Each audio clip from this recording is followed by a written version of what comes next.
And there we go, the microphone is on. Welcome everyone, and glad to see you all. Let's see, what the heck are they doing? They're panning that camera around all over the place. I'm trying to figure out what the heck they're looking at. Go back over to the Hornito. That's what we want to see. Never mind the lava pond. Welcome everyone, glad to have y'all here. And of course I'm your host, DrFox2000, who is tired today again. Although I did get a good nap yesterday after the stream. And I got up for a little while, messed around, and then went back to bed. And still felt tired this morning. But hey, it is what it is. While they're looking at that lava pond, wow, that level in there is really down. It's probably down about 4 or 5 meters in total. And that is amazing. It's got a hole somewhere. That lava is leaking out. Anyway, welcome everyone. And you are watching VolcanoX live stream. Glad to have you on board. It is June the 15th of 2023. And of course, we'll be going around looking at some things that are happening around the world. And of course, everyone was already taking all the joy and fun out of it and saying that I can't announce it because they see a 7.2 earthquake in Fiji at 12:06 our time, 167.4 kilometers down, and no tsunamis, at least none that I could see. It didn't have anything on this tsunami warning. But that isn't the only quake. We did have another one over in the Philippines, and that one is a little bit more dangerous because that is a 6.2, and that is, let's see, I'm just trying to zoom in here and get a little bit more of a measurement.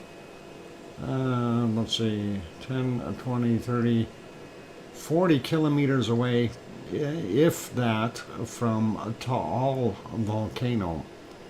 So that definitely would have shaken things up a little bit. And that is interesting, yep. And that is what I just mentioned there, Sue. And like I say, it's within less than 40 kilometers from Taal. And 6.2, of course, is pretty heavy duty. Hukay, Philippines is where that happened, 11 kilometers down. So busy. Anyway, first person in today, our wonderful Henry Nelson. So Henry gets the cookies. Congratulations, Henry. And let's see, what else we got cooking here that we want to talk about real quick. I don't know yet. Well, let's see. We had a bunch of quakes around the planet, including over in Greece. Some not too far away from Piggy. So, but she didn't feel them, at least not the ones that I seen. So hopefully Piggy is doing okay. And I'm going to say welcome to our moderators. We have Arizona Snowman and Piggy. What? I hope Madam Rutsa and Taal Meditation are okay. Has anyone heard from them today? I don't know about Madam Rutsa, and I did check to see if Taal had his cameras going, or Taal Meditation. And definitely not. So I hope they're okay there. That quake would have been a little bit of a shaker, but I don't think 40 kilometers, 6.2, yeah, you definitely feel it, but hopefully nothing that bad. Madam Rutsa did a short video. Okay, cool, Sue. I didn't see anything. Well, I haven't just got home, so I haven't seen nothing. So I'm just catching up, playing the catch-up game. That's not ketchup, but catch-up. Ketchup is for your French fries. Catch-up, of course, is trying to get behind all this stuff. Yeah, so we got our moderators, Arizona Snowman, Piggy, CND Boy, and Gary 24/7 Live, he's at Skies, Joseph Fields, Texas, Lucas Snow, and Mona Lisa Smiles, and some others maybe in the background as well. We don't know. You never can tell. Some of them are sneaky, some are just quiet, and that's all cool. But welcome to our wonderful moderators. Appreciate all of you. And let's see, what else we got to say. Where is that Kim Raudenbush? Is he here? Paging Kim Raudenbush. Kim Raudenbush, turn on your buffering device. Oh, I gotta pester him today. Okay, when he comes in, we all grab him and we give him bumps. I have no idea how old he is, but apparently, rumor has it, it's his birthday. So we're going to make sure that he gets bumps. You know, where you smack him on the ground. I know, that's dangerous, but it's okay. It's only Kim. And we'll get some free mice for him as well. Evil. Hey, they're finally poking at the, looking at the wonderful little hornito. I love that.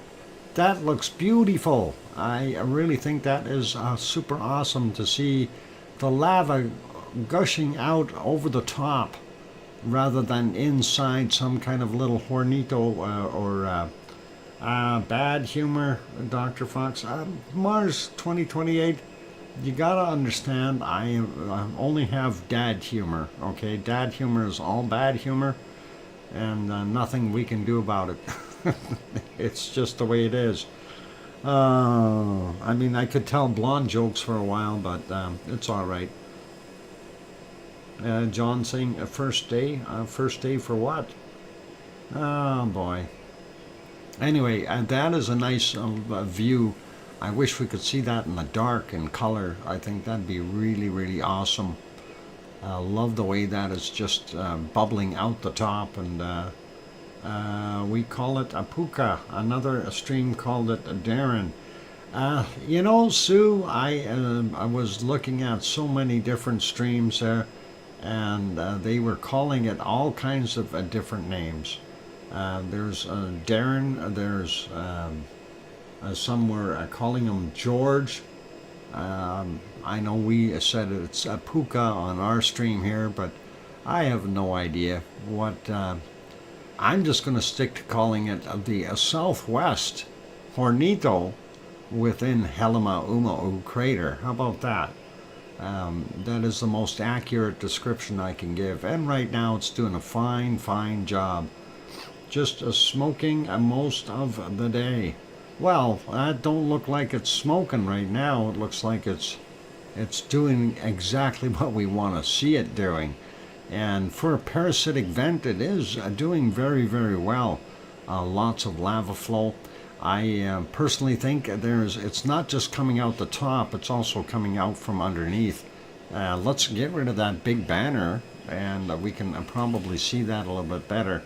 Right in, where is my mouse? Oh, never mind. I turned the mouse off somewhere in here.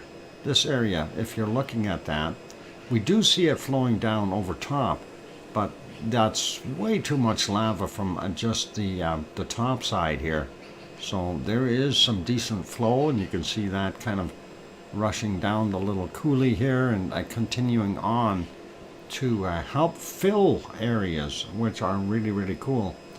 Yep, most logical southwest vent. Yeah, Sue, I think that is pretty much what we want to do. And I'm going to say hi to everyone. So let's start out with saying hello to Larry L. and Sue Hayes and Mars 2028 and John Raper and Alba Girl and Henry Nelson, who got the cookies. And let's see, Kananaskis Country is here. Perfectibility 999 is also here. Brian, welcome. Welcome all of you. And let's see, we got John. Grandma B, yep, welcome Grandma B, good to see you. And going up some more, we see Dan is in here. Welcome, Dan. We got Henry, got Sue. Kevin Williams also here. Welcome, Kevin. And Kevin Haynes also here. So we got two Kevins in.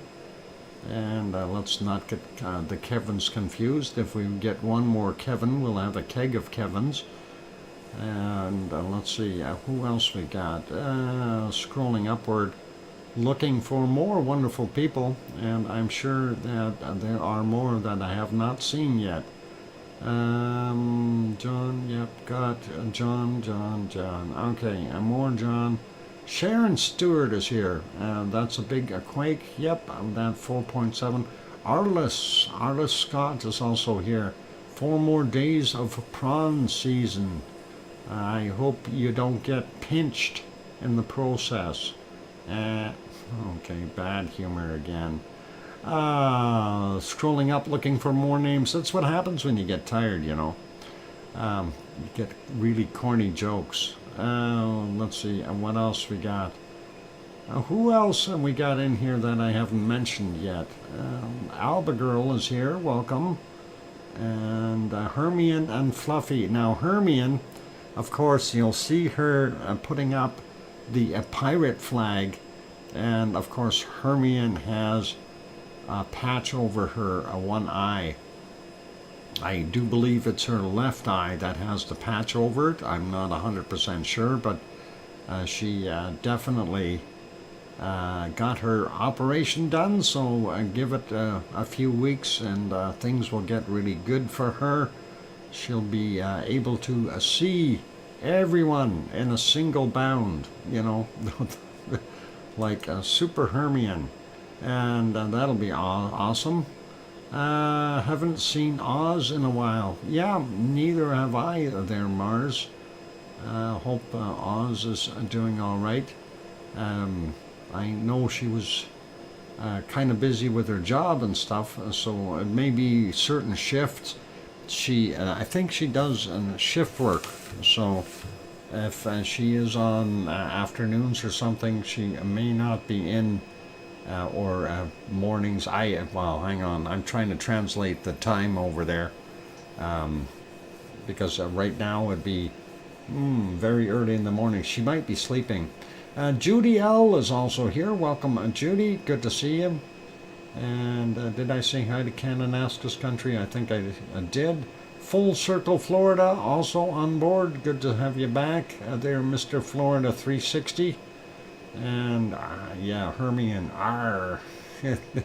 You know, for someone who can only see with one eye, she already emailed me what the secret volcano is. So her one eye isn't that bad. They must have fixed it up pretty good.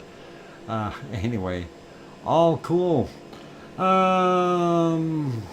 Let's see. Let's get at things here, though. We do see what they're looking at there in the caldera. I'm not seeing any live puddles out in the back in this area. I think the magpies are complaining at me. I didn't put a cookie out today for the squirrel, and they didn't get one. So that's okay. We'll hear them complain more. Anyway, we're not seeing a heck of a lot in the background there. So I'm not going to dwell too much on it. Let's take a look at some of the photos real quick, the still shots from the other cameras, and see if we can decipher anything.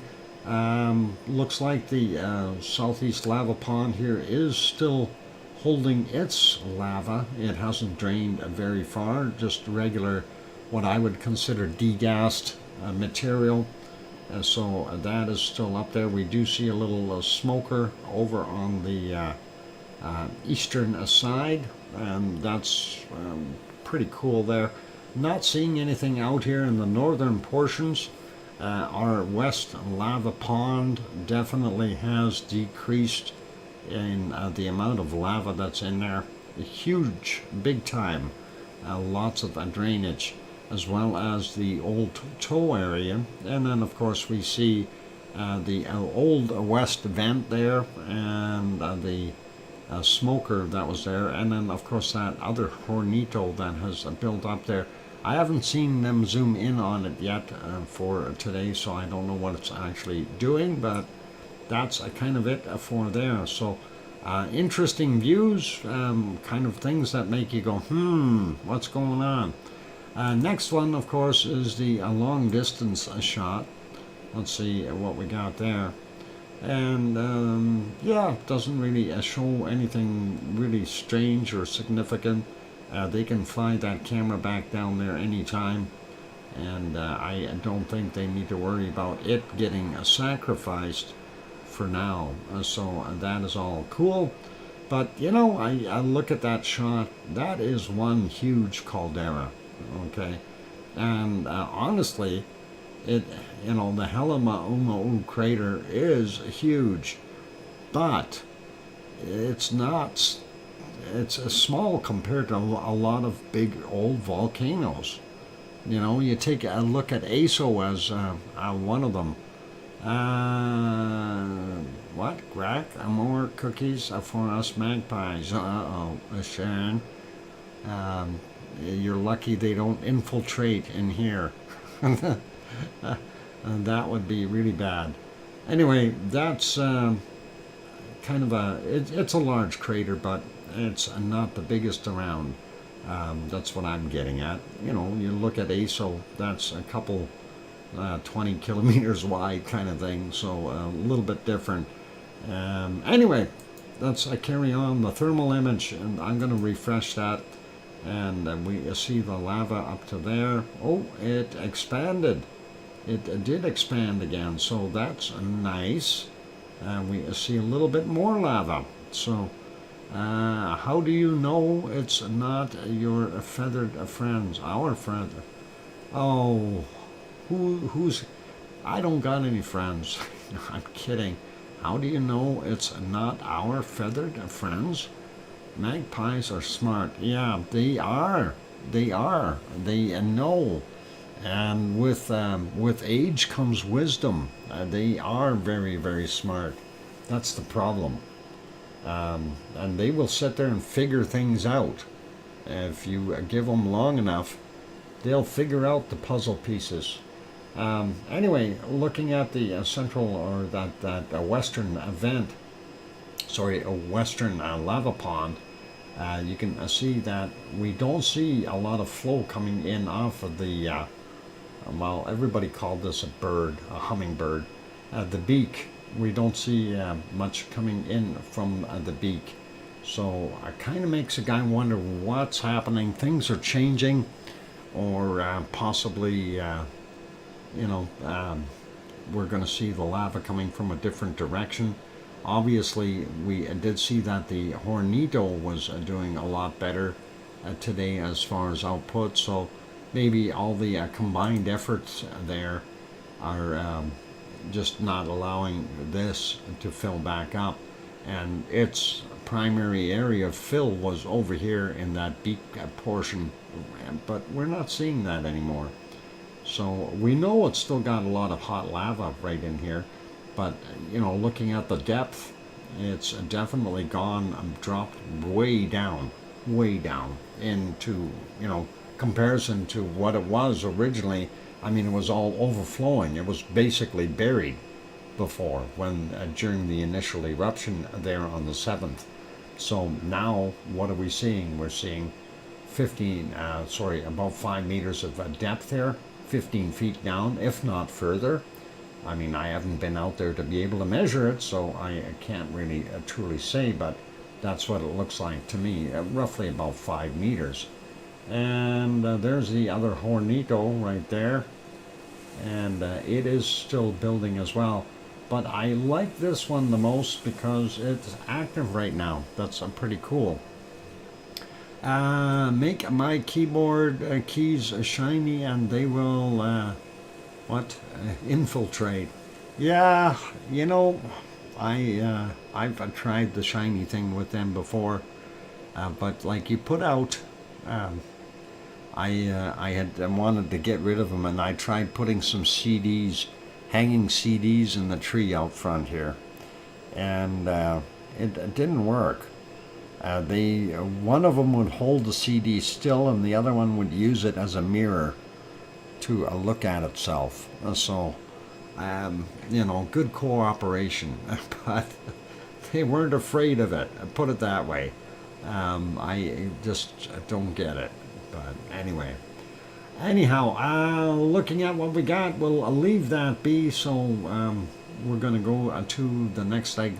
Whoever came up with the idea, to say bird brain as a replacement for saying a foolish never met a magpie. That's a very good point there, Mars 2028. Magpies are quite ingenious, devious. They're even smarter than fish sometimes. Oh, hi, one fish. Good to see you. Kidding. I don't know about fish. But one fish can tell us all about fish. And good to have you on board there, one fish. And nice to see you. I'm just making bad jokes. I'm making bad jokes because I'm old. I'm allowed to. Okay? Oh, we got more magpie squawking. Anyway, let's leave this wonderful place. Going to make that smaller. We're going to go over to another place. It's called Iceland. I think we've gone there before in past videos or streams. There it is. It's called Reykjavik, the capital city of Iceland. It is at 23:45 or 11:45 p.m. there. And yes, it's still light outside. This view is coming to you live from the Perlin Center. And that is right in the capital city. A beautiful Icelandic day there. So, night, actually. We do see some clouds out in the background here. Obviously, likely getting rain or snow, even in the back area here. I'm going to say rain for now because I don't want to jinx them. And let's leave that. We'll go to the next shot. Oh, actually, we want to go back. Hang on. I forgot. We want to go back about 10 hours. That's what we want to do. I'm tired, so that's what happens. Come on, show us the video. There it is. And that was about 10 hours ago. 13:46 is the time then. And yeah, there's a little bit of snow up there. Not much though. A spot up here. Looks not that bad. Forget VolcanoX. This show has changed its name to a Magpie X. Yeah. Oh boy. That'll be interesting. Let's put this back on live. And we'll change this over to the next view. And of course, that is a wonderful shot of the regional airport, also from the Perlin Center. And it doesn't show that much different than it always does. Too hazy to see Kalir out in the distance. Let's go back that 10 hours, see if it was a little clearer. I don't think it was though. Well, maybe it was. We can see it and Kalir in the distance. And pretty awesome. But nothing really exciting. So let's put that back on live, make that smaller, go to the next one. And here is something exciting. No, hang on, that is not. Let's go back 10 hours ago. That was supposed to be the Reykjanes Peninsula, but that was cloudy and foggy right now. This, of course, is the same shot, only 10 hours earlier. We are seeing a lot of off-gassing right there from that wonderful geyser, steam geyser. And there's the local power plant. Not sure if you can see the other plant today. It's pretty windy there, and the smoke is going or the steam is going the wrong way. We do see the buildings over there off in the distance for Grindavik, but we are not able to see much of Ragnar right there. It's kind of a hazy for that. But that's what's happening there, or that was 10 hours ago. If we put it back on live, of course, this is the view right now. Unfortunately, that's not much of a view. Let's see, when did it get yucky? About 4 hours ago, 4.5 hours ago. Yep, that cloudy stuff came in. But hey, that is Iceland, you guys. That's the way it works there. And let's get to the next one. And this is a Katla.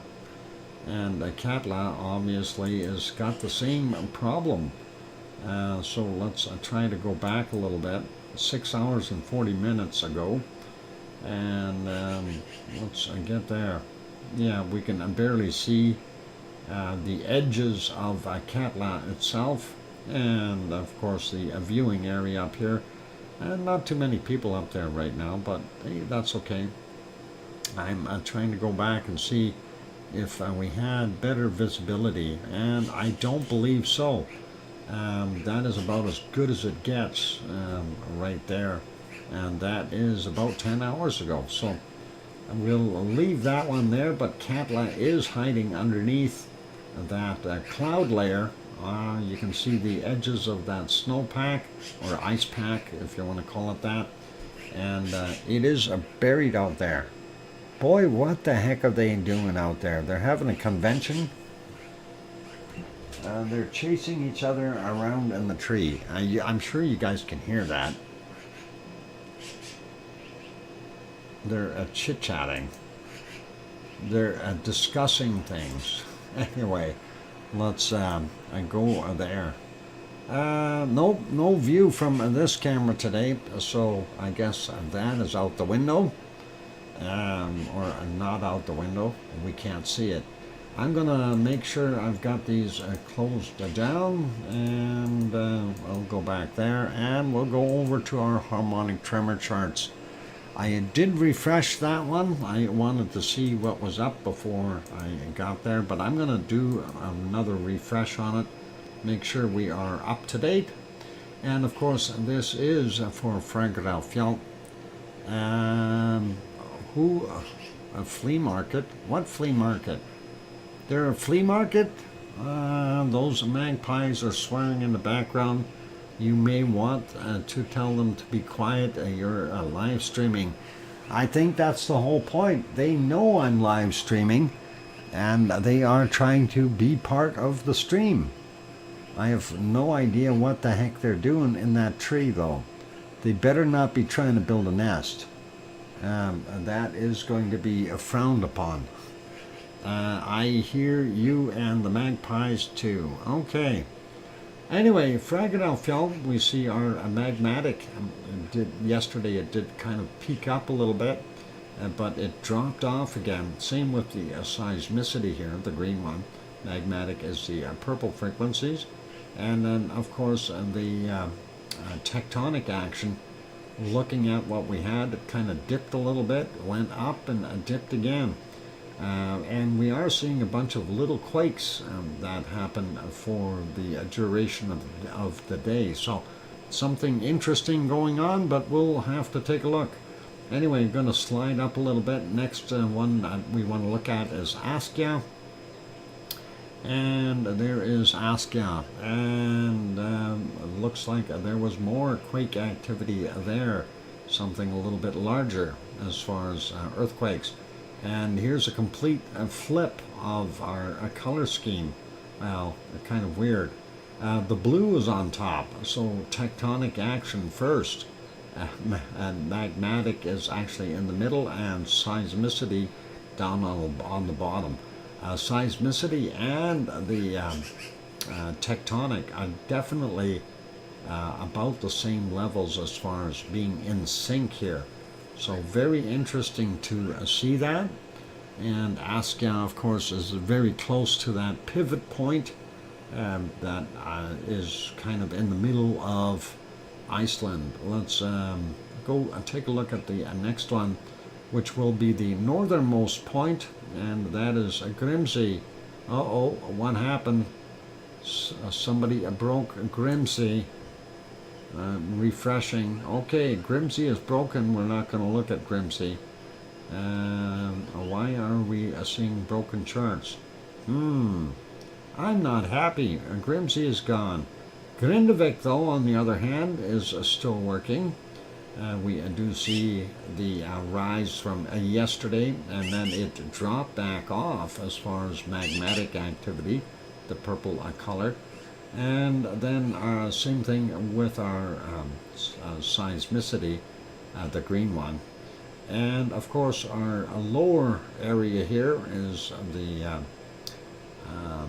tectonic one, and we see it drop, and then all of a sudden something is going on. This is too much like clockwork.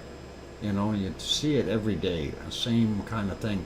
They got to be doing something there, jackhammering or breaking up rock or something, because every time you look, there is something going on roughly the same time of the day. And I'm wondering what the heck is actually happening there. Anyway, Grindavik, of course, to the southwest of Fragadalfjall. And the next one we're looking at is Krusavik, and that will be to the northeast. So let's have a quick peek and see that. There is Krusavik, and we can see it too had the magmatic and seismic come down about the same levels right there, and not quite as much action on their tectonic one. So makes a guy kind of again go, what is going on? So interesting though. A new underground military base. Full Circle, Florida, that is not a good place for an underground base. Yeah, not in Iceland. I could suggest a whole bunch of other places, but Iceland is not a good place to have underground anythings other than heat venting or something, where you can pull up some heat. Let's put this back on Fragadalfjall. There we go. Yeah, and in Iceland, if you are down by, a couple kilometers, temperatures would go up really quite a bit. I wouldn't want to be there.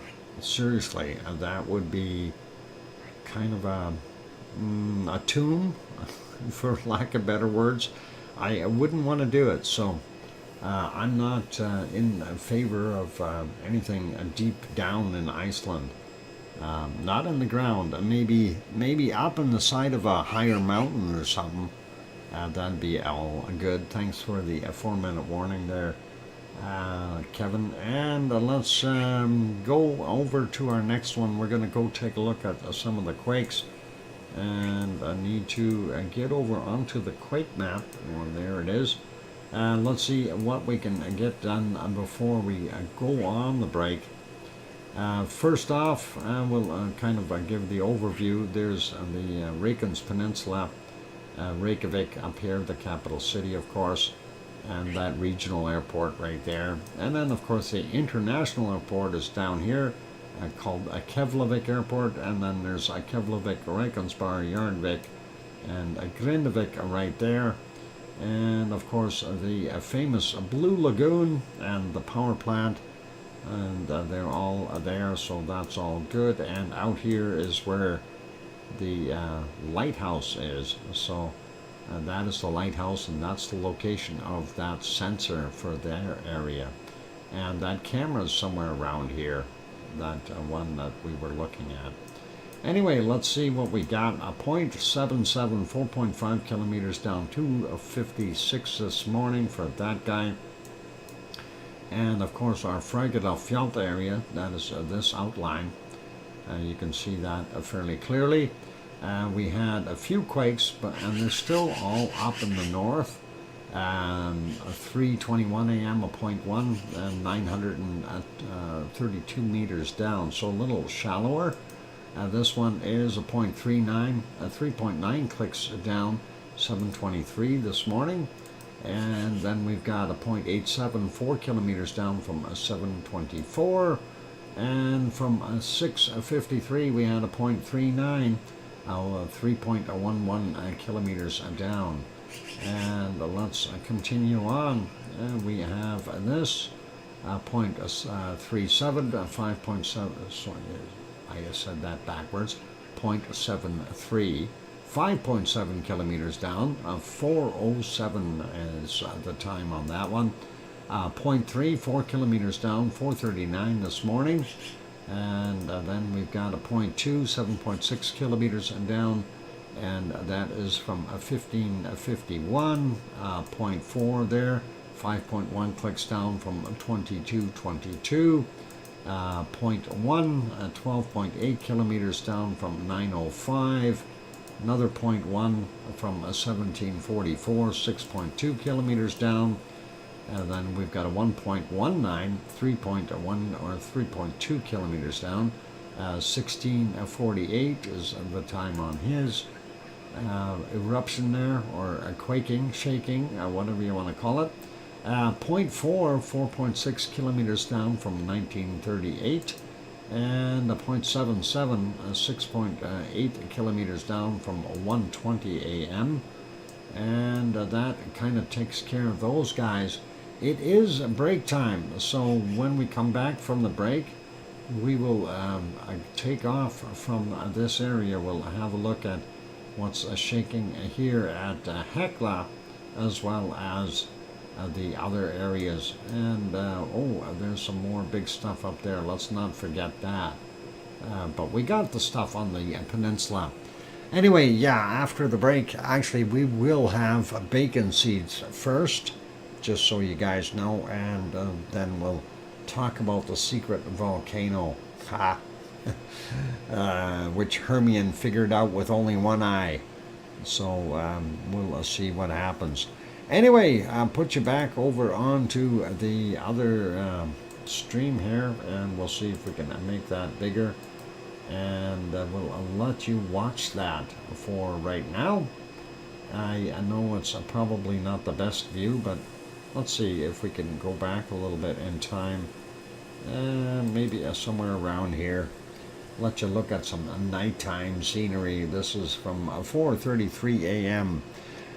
Anyhow, I'm your host, DrFox2000, and I'm going to go take a break. If you have not yet hit that like button and you're enjoying the show, please consider hitting it. The magpies will appreciate it. As well as if you haven't subscribed, consider subscribing. We are a multi-diversified stream here.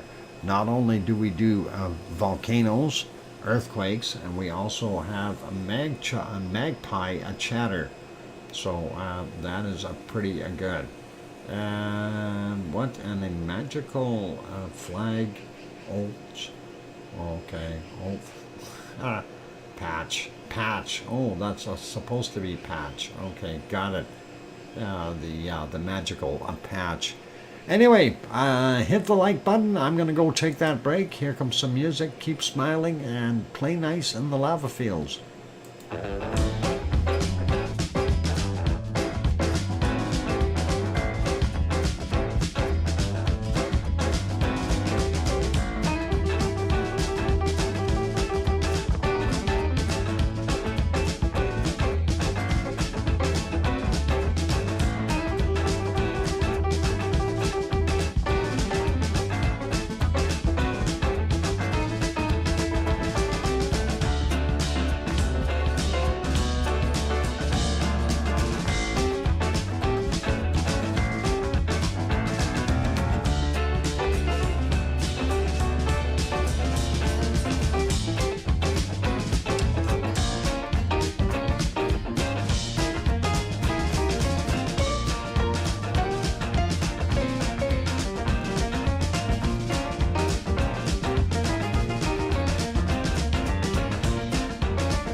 microphone is back on. Welcome back, everyone. I'm your host, DrFox2000, and you're watching VolcanoX live stream. During the break, I fed my hamster, and it's working a lot better now. Thank you for the welcome backs from Sue and Mars and Henry and John and Grandma B and Kevin Haynes. Appreciate that, you guys. And let's continue on with what we're doing. We were looking at that. Wow, Sue just got a gift from Barbara, Dinkle Storm Chaser. Welcome, Barbara. And let me write that down. Dinkle Storm Chaser. Chaser. Dutch weather. There we go. That's a long thing. Weather. Boy, I got it written down there. Gifted one. And congratulations on that. And Barbara throws in another one that is a wonderful €2 super chat. That is awesome. Thank you very kindly. First ones of the day, and target hit Sue, which is really awesome. Nice to see that. And thank you, Barbara. I really do appreciate it. And you said happy people make the world a better place. You bet, it certainly does. And you know, when we all have a good day, it works out. I mean, whether you're tired or worked hard all day or just relaxing, as long as you got a smile on your face, that is the important part. And you know, life will keep moving forward.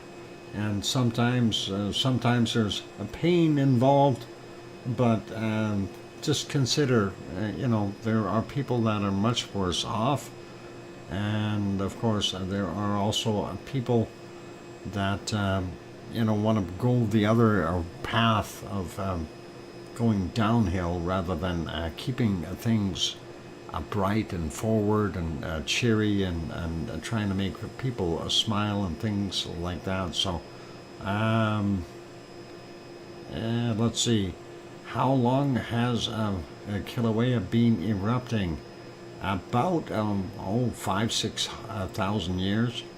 But if you're asking about when did the last eruption actually take place, at 4:43 a.m. June 7th Hawaii time. How about that? Is that accurate enough for you, or do you want me to get it right down to the second? But that's close, and close only counts in horseshoes and hand grenades, of course. And all right, you are welcome. Okay, let's get over to bacon seeds, though. That's what is next on our agenda. So let's take a look. Uh-oh, I forgot to do something. Don't look at that. That'll hurt your eyes. You don't want to look at that. Let's go back over here. And I gotta fix something up. I forgot to do something again. Ah, boy. I hate when that happens. Why is this thing not switching? There we go. I gotta do that. There we go. Uh-oh. No, don't look at that. There, now I can do it. Okay, why is that? Oh, I see what happened there. Never mind. It's just me for being forgetful this morning. Anyway, let's fix this up now. All right. That bacon seed looks like a little too hot. Anyway, this was the last one that we seen from yesterday, and of course our wonderful Piggy did supply us with some more, and there she is. You know, even though she's having a hard time, she's still hard at it, doing her thing. So let's continue on, and we'll see what else she has sent for the day. And there's the first one. Now this one obviously is not lacking nourishment. Look at the pot belly on this thing. I don't know about the face though. It looks like he's got some dirt on him, or different markings, but looks kind of cool. That is our first bacon seed. Pretty awesome. Let's see what our next one. Yeah, it's an eye patch for Hermione. So Hermione doesn't feel alone. This pig has a patch. That is cool. And a hogwash. Yeah, I don't know if you want to put them in the hogwash, but that belly is going to take a little extra washing. Now, hogwash, I would definitely recommend that we hogwash these guys. They are definitely hogwash material. I think we might have seen them before. I see the mama in the background watching over them. So that's okay though. We don't mind looking at them. They are quite interested and fascinating little guys. Let's see what our next one brings. And I don't think we've seen this one before for sure. And that looks, you know, if that snout was any pointier, he could get away with being a fox. It's a fox pig. That is pretty awesome. And Dinkle, a storm chaser, is saying good night. Good night, Barbara, and thank you again for gifting the membership and throwing that €2 super chat in. We really do appreciate that wonderful support. Very kind of you, and have a wonderful night. And off to our next bacon seeds. And these ones, I don't know, for some reason I keep imagining when I'm looking at this that they might be from Africa or something. But you never know. They're awesome looking though. And yeah, racing seeds. Yep, they definitely have those stripes and are gonna be get up and go types. Let's see what our next one is. More stripes. This one has got a little more of a funky hairdo. He's wearing spiky hair. And wild boar? No, I don't think they're a wild. They look domesticated. Anyway, looks like meerkats. Yes, that's the things, Kevin. You're right. That's what I was thinking. On that last photo. Let's turn that off for a second. Yeah, this does look like meerkats. I do have to agree. Let's get to the next one though, and we'll look at this guy. He looks like he's got a little bit of a pouty face. He's biting his bottom lip. I don't know why, but that is kind of what we see. But that's okay. Let's see what... or maybe he's got a mouthful of something and he doesn't want to show us. Who knows? And let's see. Here's another one, and this one is got some interesting fuzziness to it as well, with a harness. So pretty cool. And let's go to the next one. Really a tiny bacon seed, and that is pretty cool. Another one that likes, probably going to go, dinky piggy. Yeah, going to go grow up to be a big one though. And second last one for today is this one. And he's got like a separate head and a body. We can see a white line right in between there. It's a pig suit or something. I have no idea. But that looks pretty awesome. And our last bacon seed for today, and that would be this, and that is an awesome shot, and I like him. He kind of looks neat. I hope he's all good. And stitches up. Okay. Anyway, yeah, I don't know if you want to put him in the hogwash. You probably could. Ready to bop? Yep, I think so, for sure. Anyway, that is our wonderful bacon seeds for today, and I want to say a big thank you to Piggy for providing those once more, and that is awesome. Thank you, Piggy, if you happen to be listening, and really do appreciate you sending those in every day. even when things are a little bit on the painful side for you.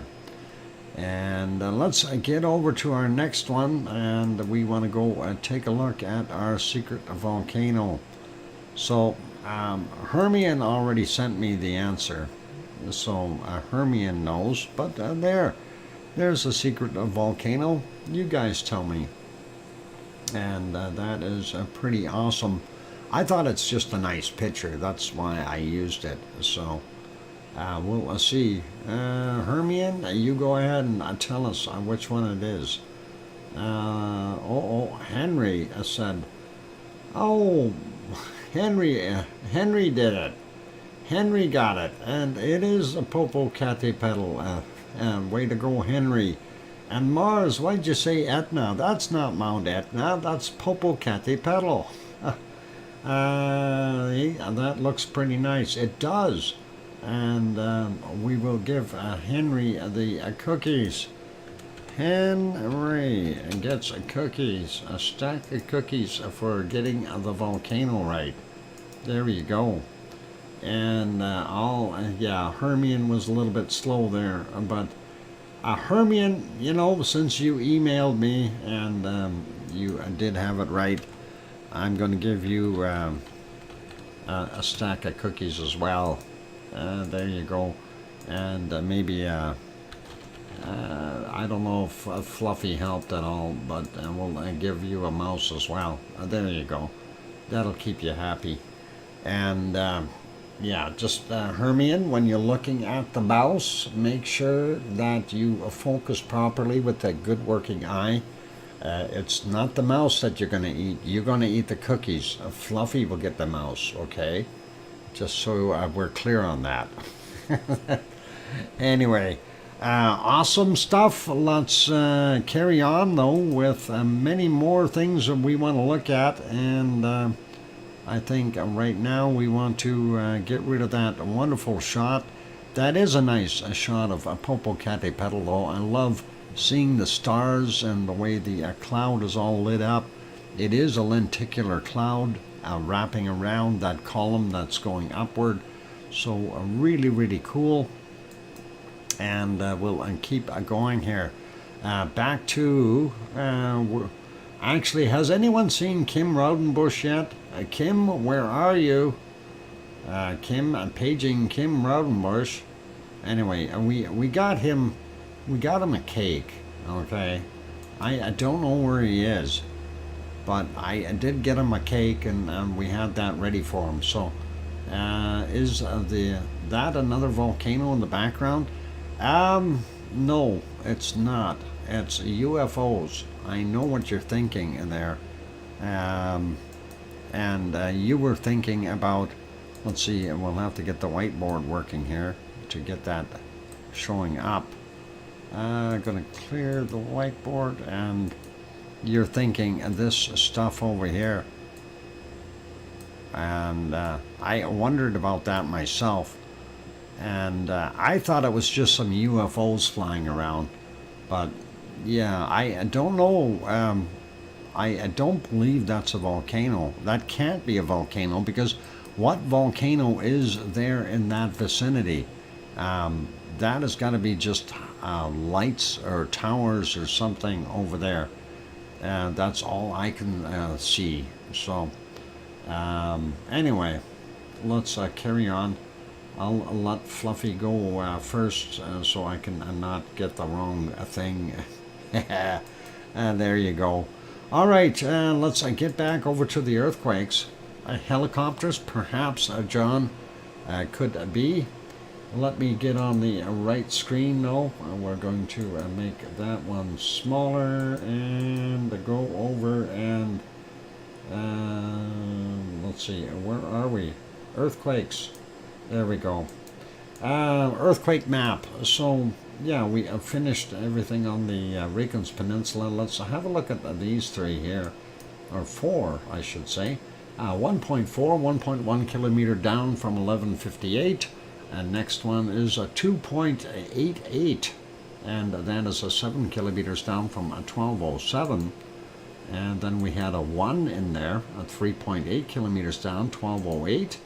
and the other one is a 1.53, and that was 9.3 kilometers down from 11:55. So that takes care of those. Probably some sort of a visual effect of the camera lens. You might be right there, Mars, on that other picture. It could very well be lens flares. And anyway, this is Hekla. We had two quakes here. This one is a 1.32, 1.4 kilometers down, and 22:37 was the time on that. Next one a little further away, and that is a 0.41, 12.3 kilometers down, 7:15 is the time for him. And nothing over here at Eyjafjallajökull, and the reason I say that is so I can keep practicing. And of course there is a 1.09, 38 meters down at Katla. Likely ice movement. Next one is a 1.1 kilometer down from 1309. 0.2, 1.1 kilometer down from 1235. 0.76 from 42 meters down, 37 minutes after midnight. Next one is 4:52 a.m., 1.6, and that is 50 meters down, likely ice. And this one is a 0.91, 50 meters down, 5:45. This one is 4:52, same kind of a time frame or depth. Let's see, that one we got 40. Oh, that must be a whole sheet moving there from 37 minutes after midnight. Thanks, Tom, for that warning, by the way. 0.76, 42 meters down. Next one is also 42 meters down, and that must be an ice sheet moving. 45 minutes after midnight for that, 0.52. And the other one's a 0.3, and that's definitely too far down. That's from 1551, and that is a 5.5 kilometers down for that 0.3. Let's, we missed that 0.72. It too is 42 meters down from 3:13 in the morning. So interesting stuff. Moving up and onward, Grimsvatn had this one, 0.74, 12.1 clicks down, 5:17 this morning. And at Bardabunga, we had a 0.5, 1.1 clicks down, and that is from 1650. And next one is a 1. Hang on, no, that's the other one. There it is, a 1.0, 1.4 kilometers down from 4:27 a.m. And the zero in here, it doesn't want to show up. There it is, a 0, 4 kilometers down from 1336. And of course, that bigger one, that's the biggest one on the map today, a 3.1 in magnitude, and that is 872 meters down from 3:37 this morning. Moving up and over a little bit more, thanks Mars. This one here, 0.3, 5.9 clicks down, 5:09 this morning. 4 kilometers down from 2214. And this is a 0.1, 5.6 clicks down, 1531. And getting a little further away from Askja, this from 6:21 a.m. a 0, 3.2 clicks down, a 0.7, 6 kilometers down from 149 this morning, and a 0.4 from 5.2 kilometers down, 1850 was the time on it. Nothing at Bardabunga, moving up, 0.3, 3.9 kilometers down, 1930 for him. And let's finish these off, and then we'll go for the break. This is a 1.1, 7.7 kilometers down, 2227. 0.8, 12.1 clicks down, 1010 is the time on that. 1252, 0.9, 12.4 kilometers down. We'll get the one up here. 1.7, 6.5 kilometers down, 413. And then we've got a 1.1, 13.3 kilometers down, 1531, and a 1.4, 1.1 kilometers down from a 1550. And that is it for our quakes there, ladies and gentlemen, in Iceland. And always interesting to see the stuff at Erupción. Keeping fingers crossed. Hopefully we'll see more of that. And Hermione is heading to bed. Good night, Hermione. All the best to you. Sleep well. And hopefully your eye will feel a lot better tomorrow. And I know those things are, you got to do what you got to do. Hopefully everything will be okay. Let's make this bigger again. I'm going to let it carry on from that point. And there, whoop. That was nice. Wasn't nice. Carry on from that point, and it moves me. It moved me. All right, let's leave it there. It's moving forward now. 5:04 a.m. is what that was looking like there at Helma crater. For those good people who are here, if you are enjoying the show, please, if you haven't yet, hit that like button. Give it a quick bop. Also, if you're sitting on the sidelines peeking in, please consider hitting the subscribe button.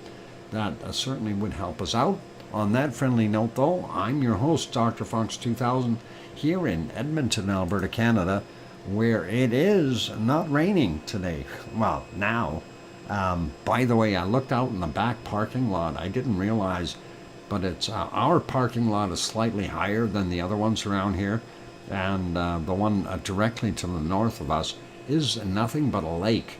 Anyway, at Dr. Fox, in 3 days, it will feel a lot better. Okay, excellent, Hermione. All right, you go rest and get some good rest. Anyway, I'll be back. Here comes some music, and don't go away. More stuff to come.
the microphone is back on. Welcome back, everyone, and glad to have you all on board. I like this shot. This looks actually very nice with seeing that lava spillage over the top of that wonderful Hornito. Thank you for the welcome backs from Sue and Kananaskis Country and Mars 2028 and John Raper. And I think that's it for right now. Okay, I hear you, DrFox2000 from Sharon Stewart. Still no recording from her, though. Darn it. We'll have to do that one day. And there's that wonky donkey. Welcome back, old fox of canned lava, master of earthquakes. Yeah, don't... What? Oh, you missed a Kevin? I thought I said Kevin first. Oh, he's up there. I see. There's a Kevin. Okay, thanks, Kevin. I'm tired. I'm sorry. It's hard. Sometimes I look and don't see people, and people are like invisible and things like that. And Kevin is a good person, shouldn't be missed. That was fun, Grandma B. Huge scar under my eye doesn't scare you. You got scars? And no worries. Scars, I don't know about scars. I've got some scars on my face too. I don't worry about them. Not really, anyway. Mind you, they're not huge, but still, I don't worry about them. People will accept you the way you are, so that's always, the true people. The ones that are shallow, well, that's a different story. We'll leave it at that. Anyway, a beautiful view of that Hornito there from 5:15 a.m. That was pretty awesome to be able to see that. And let's get on to our next volcanic action. Not sure where we're going to go yet. Let's take a look at the Azores real quick. I'm just going to look at the map today at the Azores. And it's really... not anything super special happening there. We did have one quake, and we'll take a look at that one. Let's just make that a little bigger. There we go. And the only quake that we seen was not on Pico Island, or sorry, on São Jorge. There's a Pico Island, São Jorge, Faial, Terceira, and then of course San Miguel, and then over here 19 hours ago 2.7, and that was how deep? 15 kilometers down, 3:30 this morning. So that's what we had there. Really nothing else happening there in the Azores. I'm going to leave it as that. We're going to move on to our next one, and of course that is our wonderful Popocatépetl. And as you can see, it's regaining its puffing ability, and we see that. It's been doing that for a little while now. It hasn't stopped. I was watching it on the other stream here. I thought this was kind of a neat shot. So there's the sun setting in the corner, and of course the puffy cloud heading off in the other direction. Different camera angle. If we bring that back just a little bit, it looks a little bit different, like that, kind of wild. If we go back a little bit more, we see a little bit more sunshine and almost a silhouette, but a big ball of fire. Just thought I'd share that view with you. And that is pretty cool. So let's go back here, though. We'll go back and have a few peeks and see what it was doing every now and again. And as we go back, just keep an eye on the time. There, that's 4:37 in the afternoon. Wasn't quite as gray and dark, that material. If we go back to about 3 hours ago, fairly lit up. 14:52 was the time on that one. And, you know, as we carry on, it's almost like it was continuous magpies in the background. 12:56 is what it looked like there. And let's see, there's a spot here where there was some cloud, but I wanted to get the eruption or pluming in between, and you can kind of see it. It doesn't care if the clouds are there, it just keeps on going. A little earlier, 11:10, it was still going, and here 10:10 is still going, and I go back at 9:28, still puffing away. So pretty cool. Let's see. I'm just reading back there. A really bad fall. I had a bad fall there too when I was young. There on Mars. Actually, I fell out of bed and smacked my chin right on the ground. I missed the carpet, and we had tile floors, and I smucked my. It sounds like they invited a company over. Yeah, I think so. Anyway, I smacked my chin on the floor, and I ended up getting 7 stitches underneath my chin. Luckily, that scar, you don't notice it, but anyway, it's there. Anyway, this is 7:42 a.m. You can see still puffing away. So basically, it's been going all day long. This is all the way back 6:47 in the morning, and it's like non-stop. So pretty cool to see that, and I like it. Hopefully, we'll see more of it. Let's go over to the next one.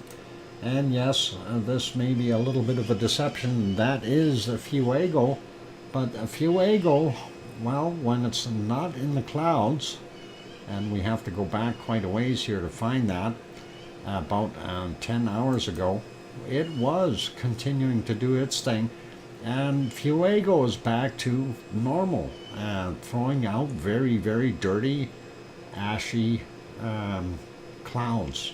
Lots of tephra in there, and it has been doing that for a little while this morning as well. So I'm just trying to hit some of these highlighted ones here.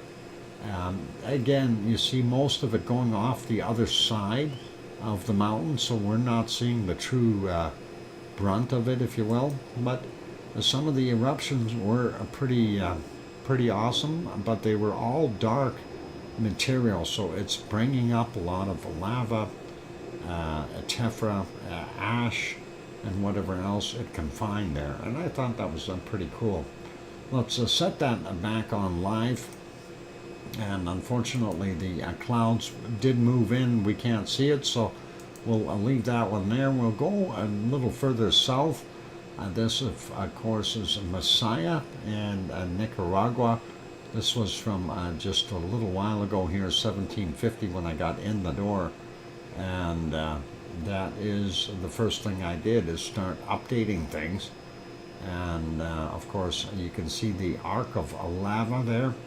And it definitely is more than before, because it used to be about half that size. So it definitely has an increase there in the caldera.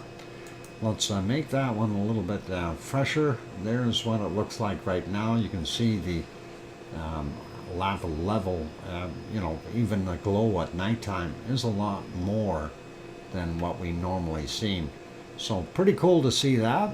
And let's see, next one I don't think is working. Nope, we are not going to see anything from our wonderful Recon del La Vieja, so we'll leave that one be. And next one, of course, is going down to the next place south, and that is Chile. And let's have a look at some of those. So this, of course, is Lascar, and the evening sunset at Lascar, a little bit out of focus or whatever, but You can barely tell. There is some off-gassing happening, but not much. And we can't really discern it from this angle, right? And let's leave it there. The next one here is, of course, Laguna del Mole as the sun is setting. And that looks not bad till it got dark. And then we don't see a darn thing. And still a lot of snow sitting there. Hopefully that will melt and we'll see some other action in the future. Let's go to the next one, and I don't think that's going to show us the volcano at all. That, of course, is Villarrica, and the Villarrica is also the furthest one south in Chile. So that is what we see there. I'm going to try refreshing, see if Villarrica shows up. I doubt it, but you never know. We could see it. And no, nothing. It's too dark there, darn it. Anyway, let's go over and we'll leave it as that. Next one on our list is all the way over to the right. There we go. Make that bigger. Definitely doing some smoking. And we see a phoenix cloud here. So something must have rolled out and down the hill. And we can see that in both camera shots here. This is a Merapi, of course, and Merapi is doing its thing, continuing to eject lava and throw out tephra and all kinds of neat things. Not sure how the visibility was, but it doesn't look all that bad, but also not all that great. So there were times where you can see a little bit of lava flow down here in the color cams, so pretty awesome that way, and very bright in the IR cams, of course. Let's back that up a little bit more and see if we can spot anything. This, of course, was they were changed over a little bit, and normally you would see everything coming down the hill here, but all you see is some lava poking out from underneath the cloud work, unfortunately. And let's see what else we got. Right about here, I think, is another good spot, and you can see that lava. This is 12 minutes after midnight their time, and you can see some of that material rolling down. Very difficult to see with the very hazy conditions, unfortunately. So that is what we've got there, and not really anything super from Merapi today. We do have this one earlier. This was at 21:55, and actually it looks like it was kind of a double whammy. It already has some lava chunks down here on the bottom, but it did light up again. And of course I'm going to advance it just a little so we can expedite this.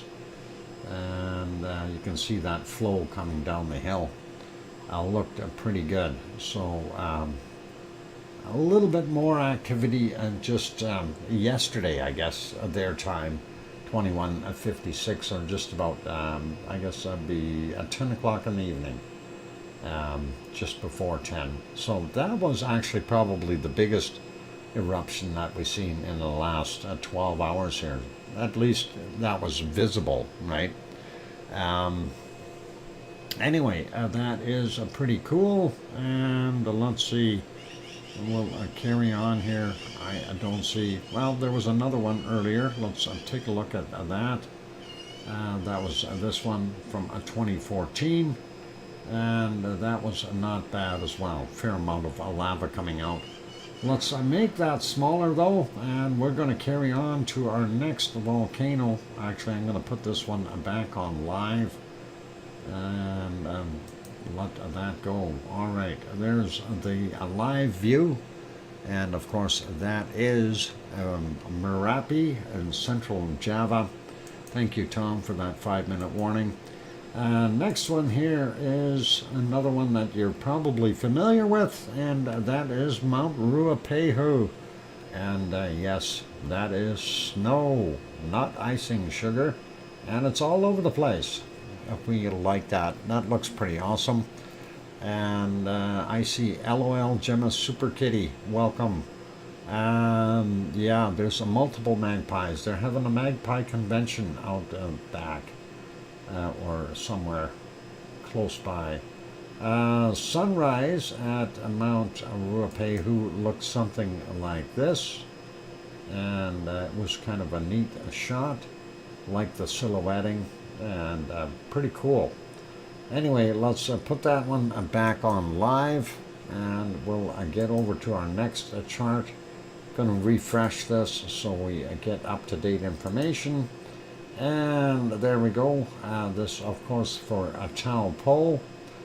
We do see a couple of quakes in here, and I'm wondering if that was that 7.2 when it popped this line here, because that would have registered all the way there in New Zealand, considering that it's really not that far away. 7.2, pretty powerful. So let's see in the other chart. Yep, same place, only bigger. So this one, this sensor, of course, a little further north, so it picked it up a lot better as far as that big quake is concerned. So pretty awesome, and we'll leave that be. Quick peek at Taupo itself, the caldera. We're going to make that full screen. There you go. And a little bit more hazy conditions off in the distance with the extra cloud over there at present, but wow, and that is awesome. Metal Omi 54, thank you very kindly. Metal Omi 54, thank you very kindly for that 1995 super chat. That is really kind of you. Appreciate that, and that was really generous. Thank you, Metal Omi 54. Appreciate it, and thank you for the support. Looking at the lake, and we do see that it's kind of glassy looking back there, so a lot calmer than what we've seen in the last few days. Less wind. We don't see the trees moving very much. The little flags down here are wiggling a little, but not very hard, and pretty awesome to see that. Anyway, the caldera for Taupo is the entirety of the lake, and of course in the back behind those clouds, that is where Mount Ruapehu is. So that is a pretty nice shot for right there. This, of course, is courtesy of a Suncourt Hotel and Conference Center. If you're ever going down there to New Zealand and you visit Taupo, consider that a fine establishment, and you could get a room with a view, and that would be really cool. And let's make that one smaller, and we will carry on to our next volcano, and that is this guy. We normally call that Semeru, and Semeru, of course, is in East Java. Why is that stuck? It's not on live. Let's put it back on live. There, that's live. That's now 7:58 a.m. But while I'm looking at that one, and before I get too carried away, I did want to show you a different a photo, and that is of our other one, and that is Mayon. Let's see if I can find it real quick, and depending on which folder I put it into. Starts with M, doesn't it? Mayon, where are you, Mayon? Mayon, June 15th. There is our shot of Mayon this morning, and that is pretty cool. That looks almost like Semeru, but that is Mayon. That's in a different location. Pretty cool. I just figured I'd throw that in. And thank you, Arizona Snowman, for sending that one in. All right, we'll go take a look at that, and when we come back from the break, we'll entertain that a little bit more. For right now, let's see if we can put us back on our wonderful lava and the fountaining of the the vent right there. I like that. That looks cool. All right, don't go away. More to come, you guys. For those good people who are here, if you have not yet hit that like button, give it a quick bop. Also, if you haven't yet subscribed to the channel, consider subscribing if you feel we've earned it. On that friendly note, I'm your host, DrFox2000, here in Edmonton, Alberta, Canada, and I will be back in 5, 6, or 7 minutes. Don't go away. Here comes some music. Keep smiling, and thank you.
the microphone is back on. Welcome and welcome back, everyone. I'm glad to have you on board. And no sketchers tonight, C&D boy. Oh, somebody is not doing good.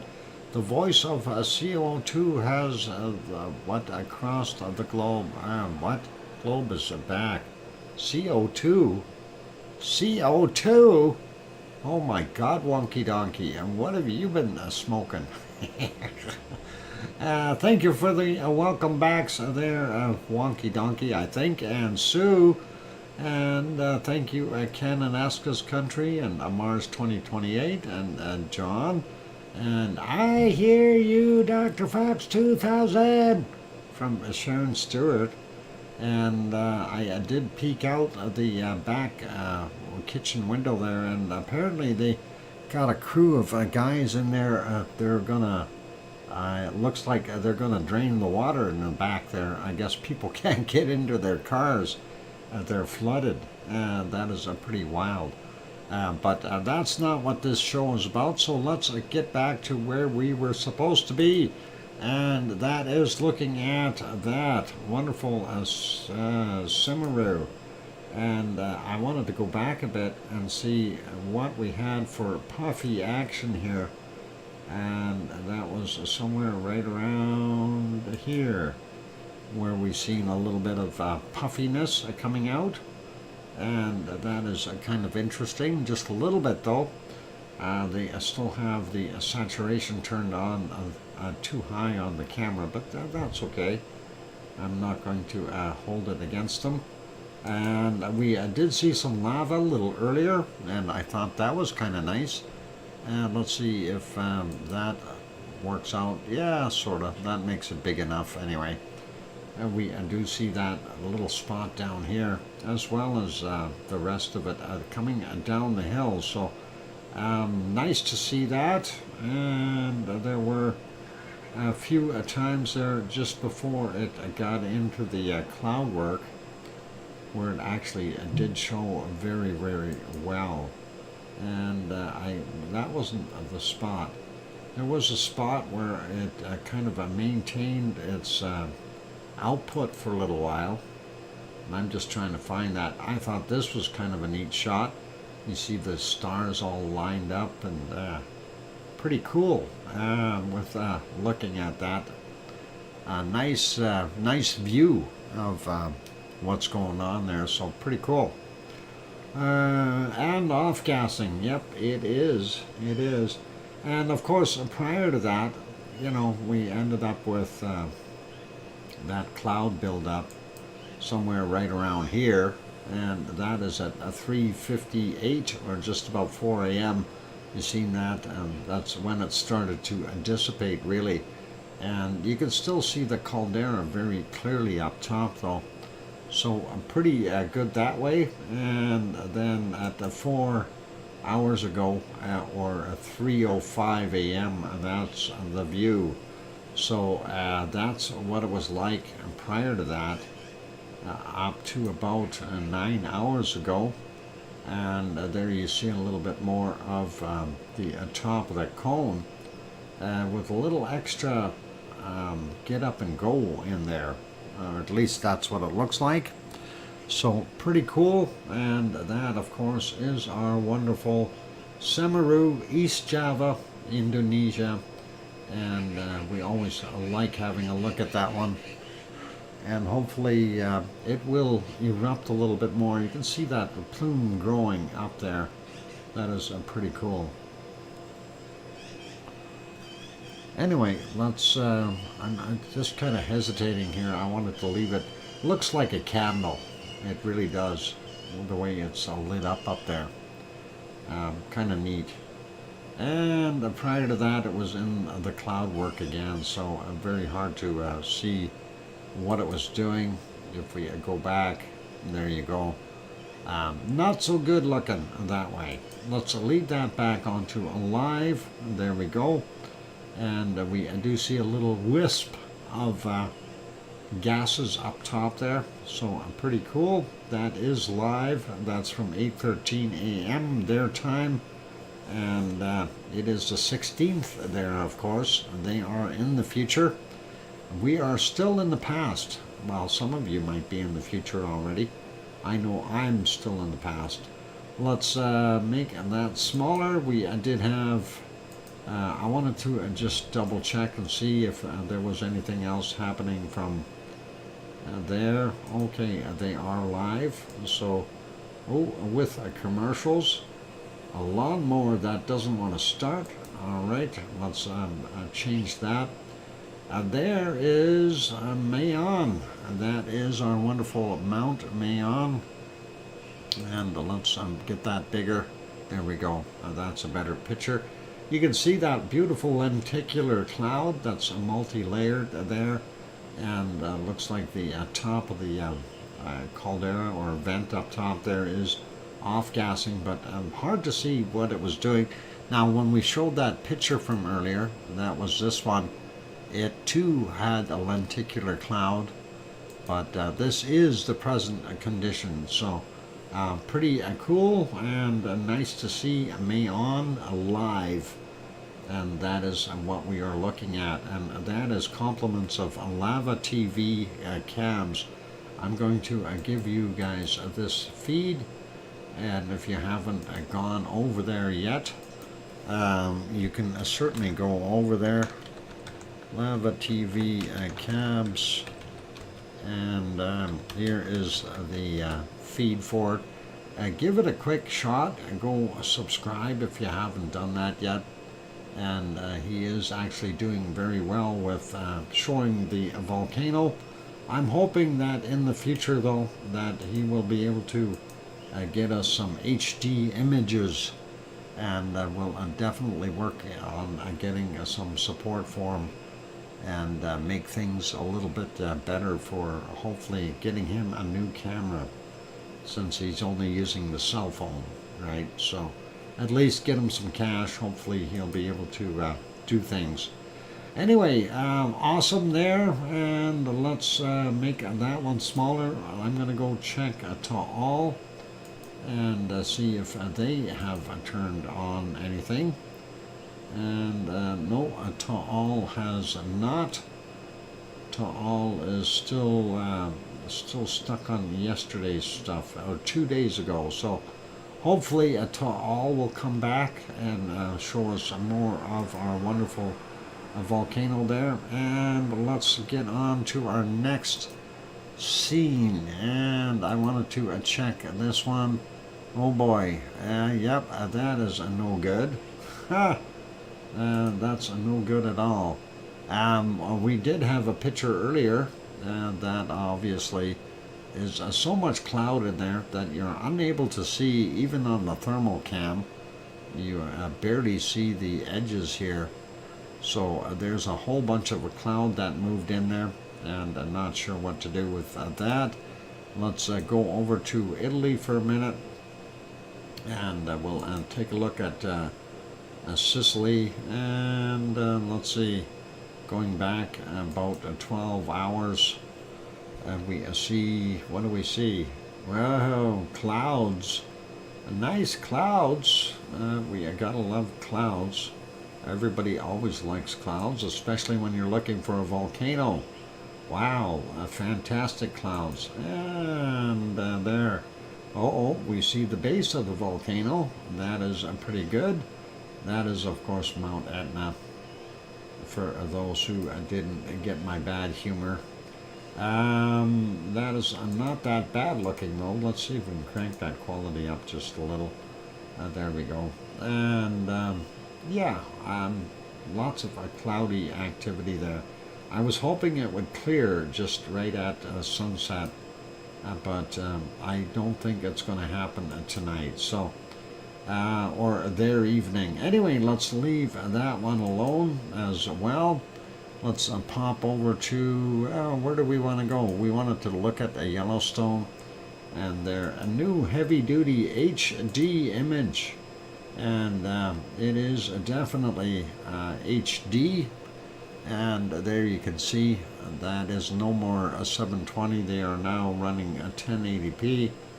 And beautiful view of Yellowstone National Park. Now, the thing with Yellowstone, of course, for those who don't know, there are over 500 active geysers there, and it's worthy of having this site, especially now that they got the new camera. It really is a little bit more exciting because you can see a lot better. No more fuzzy image. So pretty cool, and thank you, Sue, for bringing up that link. And let's leave that guy be. We'll go to the next one, and that is Japan, and they still didn't fix their stuff. I'm trying to find my Japan. Where is it? There it is. I'm on Japan now. Okay. The ice cream boat is in for whoever needs to know. That is definitely there. And you can run down and get an ice cream. Of course, the volcano in the background, Sakurajima. And they do have it doing its thing. Now, since it is the 15th, it's actually the 16th there now, but for the 15th, I did do just an hour worth of recording last night and made it into a small time lapse. We'll let you watch that right now. And there you can see it puffing, and this, of course, I'm running at 64 times regular speed. And I just figured I'd show that. It's just a minute or so long, but it gives you a little bit of an idea of what was going on there according to their time yesterday. And pretty cool to be able to see that. And I think speeding it up really did help. Those boats sure move a lot faster. Anyway, pretty awesome to see that.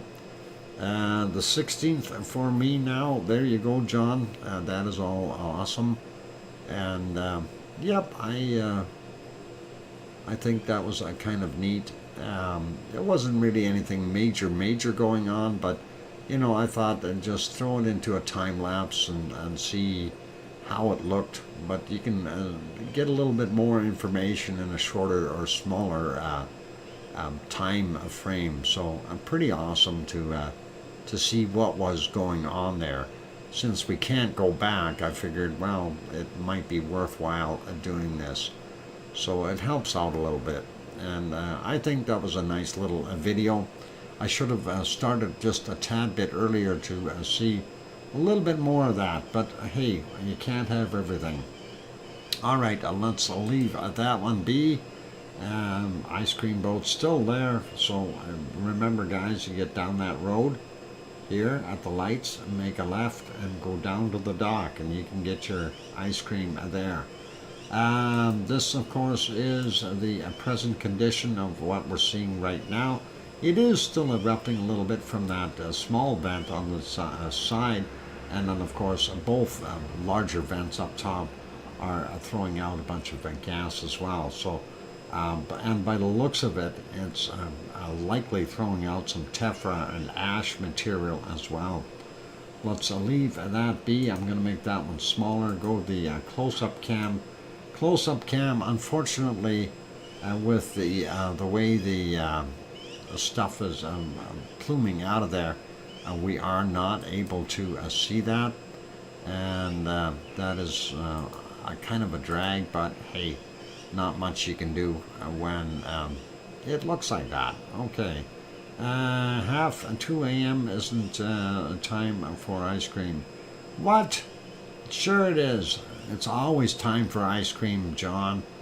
Anyway, let's make that one smaller.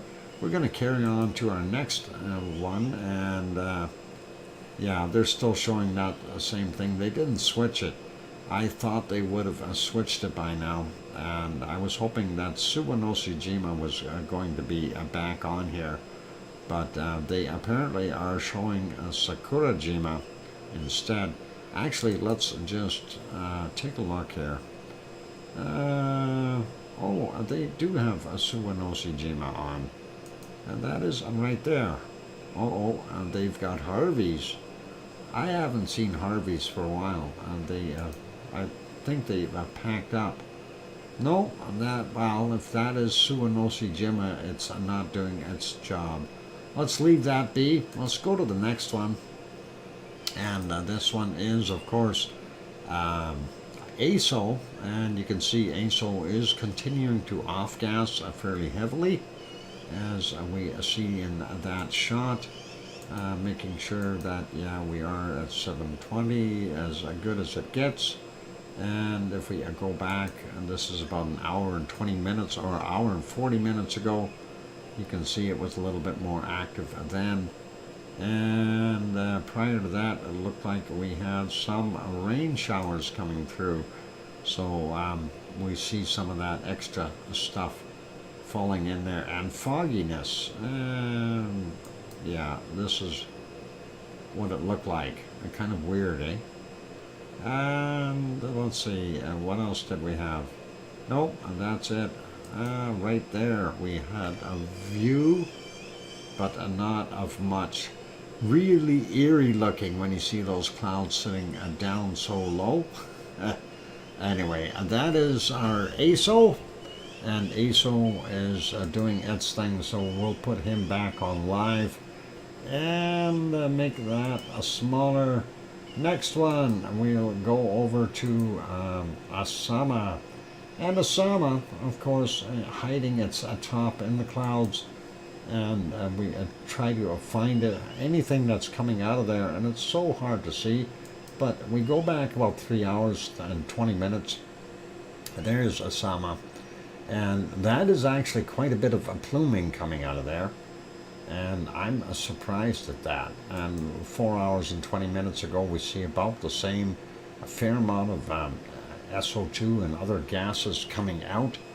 And I'm, thinking that this thing has been, and pardon the pun, picking up steam. And when we look at it, we see this is a lot more intense than what we've seen previously. So hopefully, well, it'll keep going. I want to see an eruption, and that is, of course, the output and some clouds drifting by. So hard to tell how much is actually coming out of there, but we'll leave that be. Gonna make that one smaller as well. That's back to live, 10:26 a.m. there. We'll go like that, and we'll leave that wonderful place. And Sue, I seen that 4-minute warning. Okay, I'm just trying to, what? I am knitting a tricky part of a sweater back, shaping the shoulders, concentrating. Enjoy our volcano tour. Yeah, it's purl 1, stitch 2, purl 2, stitch 3. Oops, that is wrong. Oh, I can't knit. I don't even know what purl and stitch and all that is all about. Poking and hooking and whatever else they do there. Anyway, that is our wonderful Sakurajima. That's basically wrapping up Japan for today. My grandma taught me how to knit basic. Okay, and let's see, at the last, what? At the lace chart at the edges and dock. At a what? At a lace chart at the edges dock. I am not sure what you're talking about there, Sue. I am going to go take a look at the, where is that volcano report? How many volcanoes in there? Okay, we got 2 minutes, 1 minute. All right, volcano report coming up right now. So late Wednesday's volcanic activity. Sabancaya, Peru, continuous ash emissions to 22,000 feet, 6,700 meters at 9:30 last night. Shivalish in the Kamchatka Peninsula, volcanic ash to 12,000 feet or 3,700 meters reported at 21:45. Popocatépetl in central Mexico, new volcanic ash emissions to 19,000 feet or 5,800 meters, reported at 2,200. Fuego in Guatemala, occasional emissions to 15,000 feet or 4,600 meters at 2,300. And Mayon on Luzon Island in the Philippines, erupted volcanic ash cloud, unknown height, reported at 2315. Today's volcanoes, 9 of them. Sangay in Ecuador, volcanic ash not detected, reported at 3:15 a.m. Fuego, frequent volcanic ash emissions to 17,000 feet or 5,200 meters, reported at 5:15. Santiago in Guatemala, occasional volcanic ash to 15,000 feet or 4,600 meters, reported at 5:45. Kilauea, separate report. We already looked at that from 5:50 a.m. Sabancaya in Peru, continuing emissions to 21,000 feet or 4,600 meters at 7:30 this morning. Puff emissions to 21,000 feet or 6,400 meters, reported at 13:45. Suwanoshijima in Japan erupted to 6,000 feet or 1,800 meters at 9:45 a.m. Popocatépetl in central Mexico, constant volcanic ash to 18,000 feet or 5,500 meters, reported at 9:45, and we've seen that on the video. Mayon and Luzon Island in the Philippines, volcanic ash to 11,000 feet, 4,300 meters, reported at 10:15. Shivlash, Kamchatka Peninsula in Russia, volcanic ash not identifiable in satellite imagery, reported at 12 noon. Okay, and I am done. That's it for the volcano report. Thank you very much there, Sue. I appreciate that. And that is some speed reading. I took the Ed Crocker Spad reading course and did that. So, sorry, a little punny. We will have a quick look at our wonderful, what is that, Shivlish when I come back. And hopefully that is all good. Let's see, quickest volcano report. Well, hey, Sue, I gotta do my thing once in a while. You know, I'm trying to stay awake. Anyway, let's get this lava flowing again here. Why is this not flowing? There we go. Don't copy, just go. And that is from 6:03 a.m. Helima Uma'u crater in Kilauea on the big island of Hawaii. Let's leave it there while I am on break. Keep smiling. Hit the like button if you haven't done that as of yet. And also, if you have not yet subscribed to the channel, consider subscribing if you feel we've earned it. On that friendly note, I'm your host, DrFox2000, here in Edmonton, Alberta, Canada. I'm going to take a break and peek out the kitchen windows, see what those guys are doing, if they've pumped those parking lots clear yet. I'll be back in 5 or 6 minutes. Don't go away. Thanks.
Okay, and that microphone is back on. Welcome back, everyone. And yeah, I mean, we kind of joke around a little bit once in a while here. And you know, the thing about the auctions and stuff like that, I don't want to brag, but one day I was at an auction. This was down in Seattle, and of course I kind of chuckled the way the auctioneer was doing his thing, and he looked at me and he thought he was going to embarrass me, and he says, "Well, if you can do any better, you get up here." So I went up there, and I sold the next two items, and the guy's jaw basically dropped doing the auction, and it was actually pretty good. And he said, well, you know, he asked if I wanted to be on for a regular auctioneer. So I said, no, I'm just visiting, and that was my sleepless in Seattle times. But we'll leave that alone. Doc said, "Hold my beer." Yeah, no, I didn't even do that back then. Aloha to pineapples, and how is our wonderful two pineapples? Been listening in the background a while in the office, napping. Uh-oh, did you wake up with all that rattling noise about the auctions? And we should auction off two pineapples. Maybe one of the two pineapples. I don't know. That'd be a pretty cool and neat. Anyway, looking at our lava, we're seeing some of that lava flipped early this morning, and that is pretty cool. Yeah, so it'll have to be a one pineapple after that. Glad to have you on board, Lou, and nice to see you. A little bit of fun. Fun. Everybody's got to have fun and laughter and hilarity in their lives. Otherwise, it's no fun. Thank you, Doc, and all for your support. You are certainly welcome, and I really do appreciate having you popping in here. And awesome. So when's the next time you're going over there, Lou, to the wonderful Helena Uma'u? I'm just wondering, we'll have to try to get some of your stuff while you're there. Okay, what did anything happen with the spot you thought was a new vent from forming this morning? I'm back up in the morning. Okay, cool. That'll be interesting. I'm just curious. What's your take on the fact that the West Lava Pond is draining, and where's that lava going? I know Wonky Donkey doesn't have the lava trucks there, so I'm wondering where it's going. Nothing developed, okay, in the new vent area. Interesting. Anyway, let's carry on with what we're doing. We want to take a look at some of our earthquakes right now. Since we went, oh no, we wanted to go look at Shivelish real quick. Let's do that first. Quick peek at Shivelish. So, I actually, unfortunately, it got a little worse. It was better earlier, and I'm just trying to find where the heck is it. There is a Shivelish. I know it's kind of hard to see that, but when you're looking at the shot there, you can see in there, there's some venting going on right in the middle, and unfortunately not very visible because of the way that cloud work is moving out. So that is okay. Let's see if we can make that one smaller. This, of course, the medium-sized one, and of course you can see that same venting right there from the developing a cinder cone as it's building up, and we still see right over there that secondary vent at Shivelish in the background, and I'm wondering what that's going to do in the future, if that is going to pop as well. But this, if it keeps building, it's going to blow eventually. Once it hits a certain pressure, There's not much you can do with it other than let it do its thing with nature. Is what like it always, it heads back into the abyss, filling voids, and or back into the main chamber. And you know, that's the neat part of that particular volcano there, Kilauea. I really don't know where that lava is going, but it's got to be going back in, and keep that circulating pump on, and that's what we want. Anyway, let's make that one disappear, and this is the long range shot. You can still see some snow up there, even though they've had very warm temperatures. We are still seeing some snow on top of the higher elevations, and we are still seeing that plume over here as well. So that is kind of neat. Not that that makes it any bigger, but that does help a little. So pretty awesome, pretty cool, but that is a Shivelish for today. I looked at the other ones here. Pavlov, of course, hiding behind the clouds, and those look like pretty heavy clouds, and those clouds are moving towards the camera, so we're not going to see anything there. And the Great Sitkins, which is out in the background here, also not visible. We do see one of the other volcanoes, but no Great Sitkins. Let's refresh that, see if, oh, there it is. We see the top. There is the Great Sitkins, just there. So the haze is still well intact, though, down at the lower elevations. So that's what we see. So not bad. Okay, back to work. Doc, if you want or need any footage, grab it. It's all yours, my friend. Thank you, Lou. Appreciate it, and you know, the same goes if you ever see something that you want that I might have. You are welcome to grab it, or even drop me an email. I may have longer or extended files of certain things. So just, you know, the door's open. Yeah, you're welcome to it. Just let me know. Anyway, that is our stuff up north, and let's leave that be. We'll go over to our next one here, and that is, of course, the earthquakes. Where's my earthquake map? I know it's here somewhere. There we go. Hang on for a second.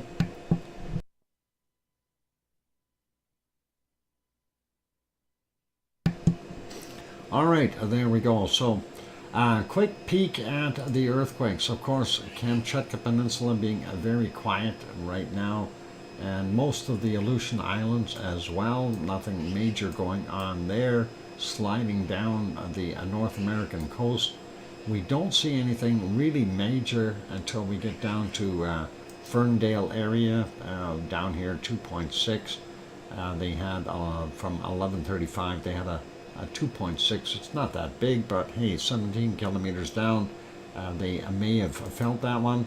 And a 3.1 just a little further south at Petrolia, California. So that area continuing to do a little bit.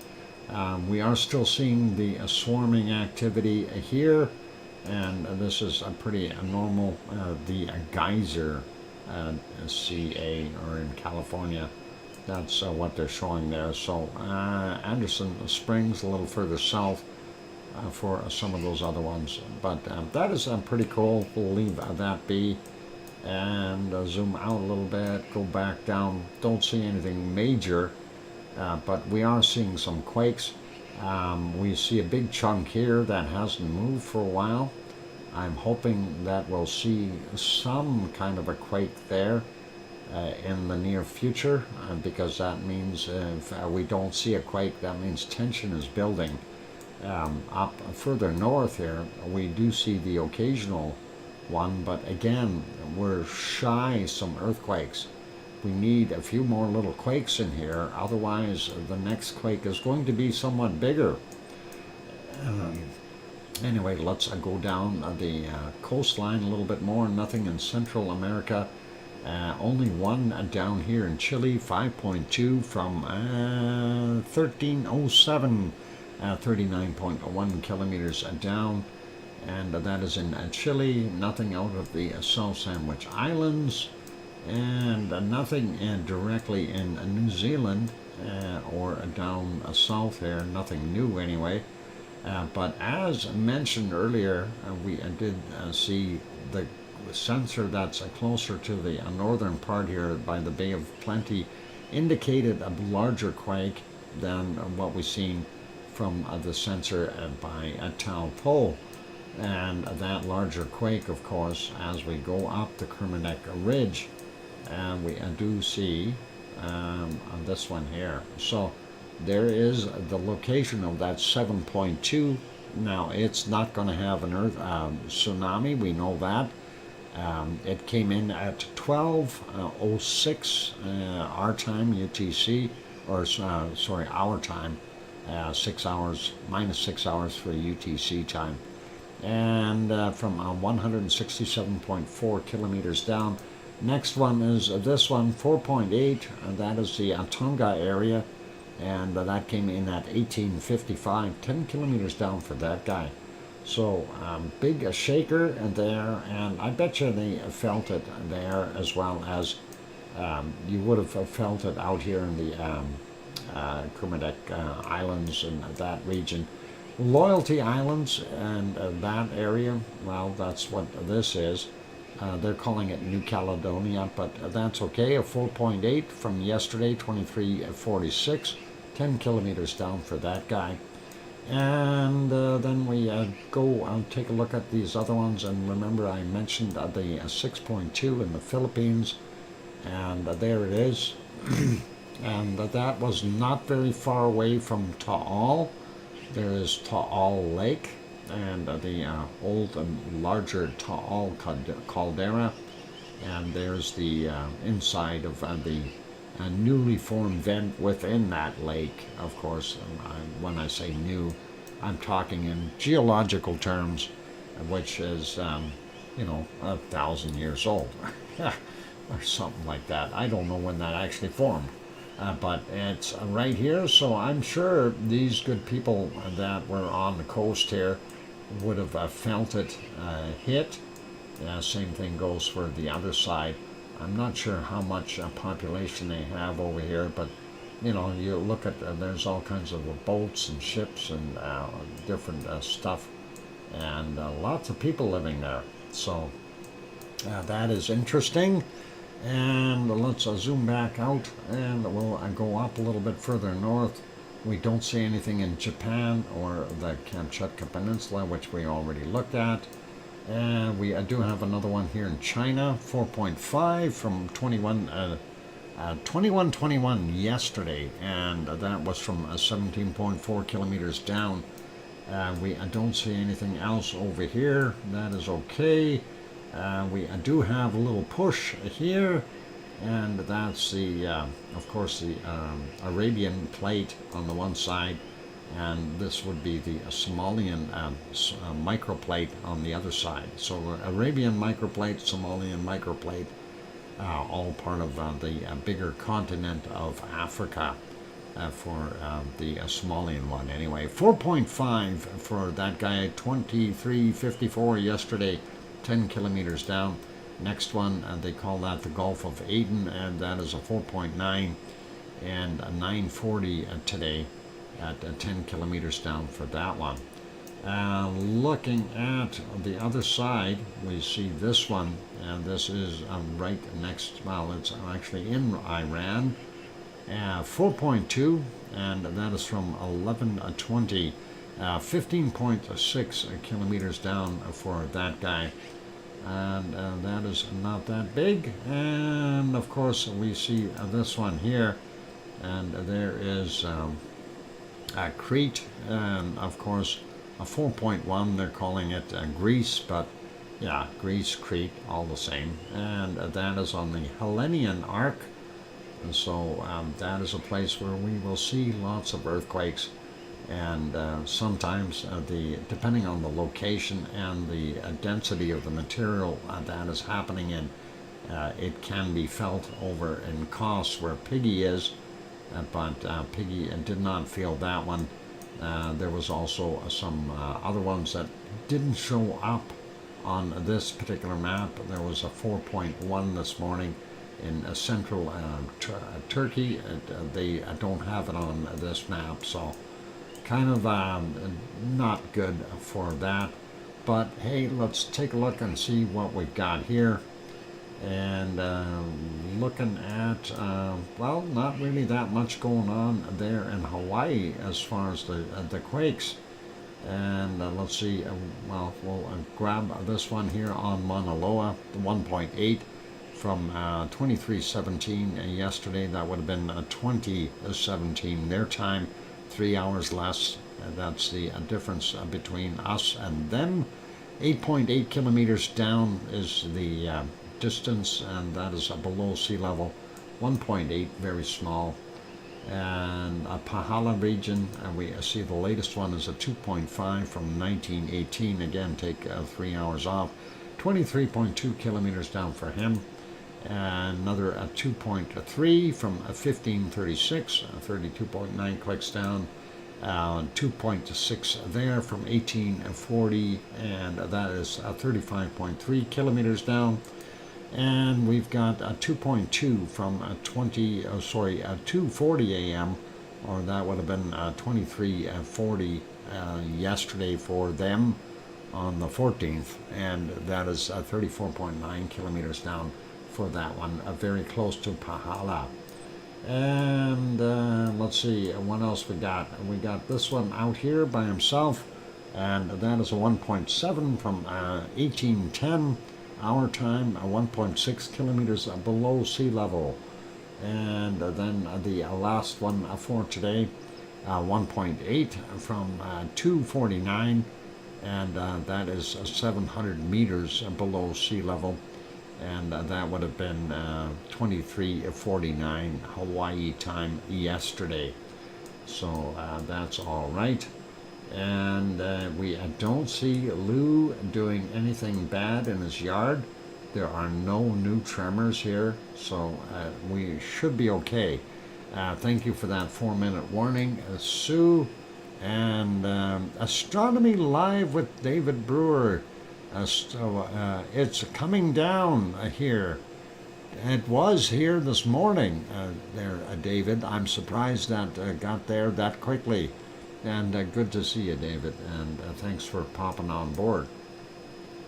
Anyway, yeah, let's see what else we got. Okay, let's look at the SO2 map real quick.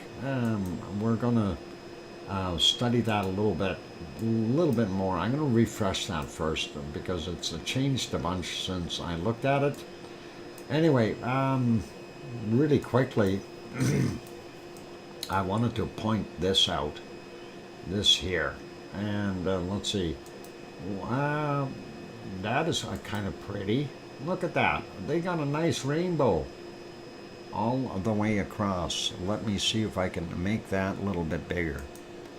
I want to make that a full screen capture, and that is 2 hours ago, and you guys can have a look at that. There you go.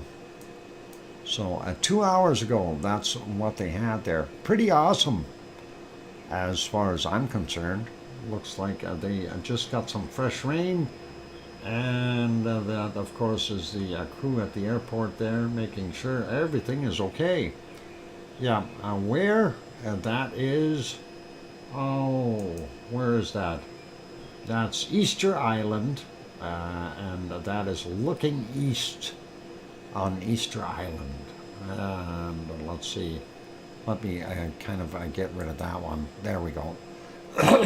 So that seems to be where that is emanating from, or that area just right beside Easter Island. And I'm kind of wondering what we got going on there, because that is, continuing to plume out of that area, and it's an oddity. Why are we seeing activity there with SO2? So I just figured I'd throw that one in. The other places, I think everything else is pretty much normal. So, you know, yes, we got higher levels in some places than others, but it's just this one is an oddity, and it continues to go. And early this morning, this was just a single little stream coming out of here. Now it's developed back into a cloud. So obviously there are some kind of seamounts. Seamounts only 500 meters below sea level.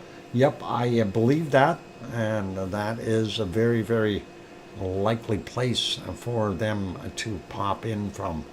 Okay, let's go take a break. After the break, we will get back to it. This, of course, Helma crater from 6:33 this morning. We'll leave that on during the break. And I'm going to go take a few minutes. So, beef, oceanic volcano vent. Yep, it's a volcano vent. I'm sure of it. But we'll see what happens. This one is a kind of a landlocked event, though. Although it is in the middle of the Pacific as well. It's kind of neat. Anyway, let you look at Helma while I am on a break. For those good people who are here, if you have not yet hit that like button, give it a quick bop. Also, if you have not subscribed yet, consider subscribing if you feel we've earned it. On that friendly note, I will be back in 5 or 6 or 7 minutes. Don't go away. More to come. Thanks.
Achoo!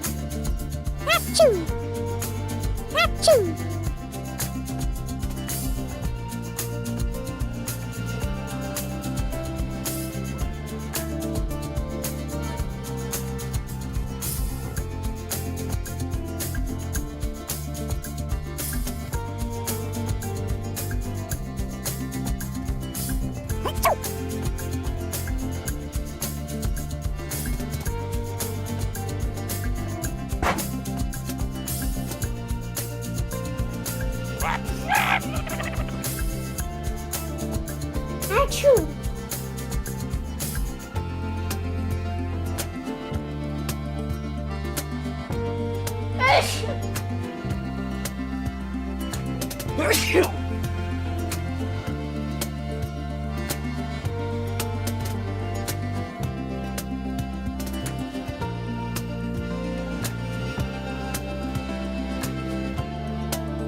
And there we go. The microphone is back on.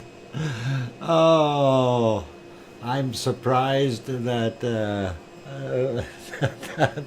sounded. It does sound real, doesn't it? Welcome back, Mr. Sneezy. No, I didn't actually sneeze today, so that is all cool. And yeah, I found. I just typed in sneeze sound effect and started hitting the button, and there it is. So it's pretty cool. I just had to do that. Thank you for the welcome backs there, Sue. And what crawled up your nose? Yeah, that's kind of a question. Thanks, Diane, as well. And that was so funny. Yeah, I figured I'd throw a little bit of fun in there. Anyway, it's all good, you guys. I am not sneezing, which is really good. I like it that way. And haven't been bad as far as coughing either today, so that's also good too. I think this rain really did help clean the air. Do I believe you, Doc? Maybe. I hear you, though. Well, I mean, I can keep talking while this thing is playing, so when I'm talking and you can hear the sneezing in the background, you'd almost think that there's another person here. So, it's okay. We'll leave it as that. A little bit of fun. Okay, enough of the sneezing. Let's get back to it. Yeah, but that was so real. It does sound real, doesn't it, Sharon? I do have to admit to that. It was pretty awesome. Anyway, let's get back to the SO2 map and see what we've got going on here. So, why do I actually have two of those open? Okay. I had the tears rolling down my cheeks. Okay, well, yeah, it does really sound like somebody is sneezing. Well, obviously they recorded somebody. Do you have a history of, but you do have a history of an open mic. Yeah, I know. And when Sue said that, I was kind of snickering in the background here, just going. I double checked just to make sure my mic was actually turned off, but it's hilarious. So much to our delight. Yep, all fun, and it is a little bit of fun there. So anyway, let's get back at it. Kamchatka Peninsula, we are seeing multiple streams coming out of here, so obviously Shivelish up in the top here producing quite a bit of SO2, and not sure which other volcano is actually doing the rest of this. Looks like Korimsky down on the bottom is a little lighter today, but looks like I may see a little bit more from Klyashevskoy. Or possibly a Bezimiani adding to all that mess. But that's what's coming out of there. And that'll make you sneeze or something like that. So you got to be careful with what you're doing. And there we go. Seeing plumes coming off of here as well, which is kind of interesting. I'm not sure which area is generating this. Looks pretty heavy right here. So I'm not sure what we got going on there, but definitely elevated SO2 levels. Moving over to Canada real quick, up in the northern portions here, we do see northern Alberta and of course up into northwest territories. They do have pretty heavy fires up there, so some of that is from that, and we see that drifting down here. So not that bad here in Edmonton, though. Most of that rain this morning really did clean the air quite a bit. We do see a lot less in Saskatchewan as well. Hopefully they got some of that rain also. And moving to the east, we see a little bit up in the northern portions of Ontario. the fires in Quebec are still burning, and hopefully they will get some rain too. Looks like eastern portions of Canada look pretty clear though, out there for Nova Scotia and Newfoundland, New Brunswick, Labrador. Those places are pretty good. And western U.S. Doing not bad. It gets a little heavy down in Texas. We'll talk about that in a second. We do see a circulation here in the Great Lakes region, right over top of Detroit area and down there on the tip of Ontario, the Panhandle, if you want to call it that. But not too bad. And we see some. Looks like Grandma B is not in the bad stuff. She's got better skies there. And looks like we've got some here in Florida that, of course, is all part and parcel to the stuff coming off of Popocatépetl, which is coming up into the U.S. a little bit, and to Texas specifically, and getting back out into the Gulf of Mexico and drifting eastward. Central America, we see our friends are still all about the same. Nothing really new there. Sabancaya still pumping away with that SO2, getting into Bolivia and moving all the way across, ending up just about, well, it looks like right between Rio and Rio de Janeiro and Sao Paulo. We do see more pluming coming off of the Chilean area. And again, that comes with a grain of salt. Some of that is from the volcanoes. Some of that is from the industrial stuff they've got going on. Michael volcano there and the South Sandwich Islands is picked up a little bit as well. And of course, we kind of discussed this before the break. And of course, that is that one, which is Easter Island, really. In that region, so something going on there. I'm not sure what it really is, but that looks pretty nice. On the soundbar, it awoke. Oh, on the soundbar, it awoke the cat. What? Grandma B. The other one, I'll remember forever. When Doc blew up like a chivalrous at the particular annoying troll. Yeah, hey, sometimes that happens. Looking at White Isle volcano, a lot of that is drifting over top due to the circulations. Normally we see that plume heading northward. Right now it's coming right across the North Island, actually getting into the southern island as well.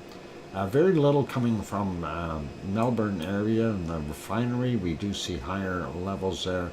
Well, I call it normal levels from the coking plants north of Sydney. And Tofua still working away in Tonga there. Yasur, not quite as heavy today. Yesterday it was the prominent one.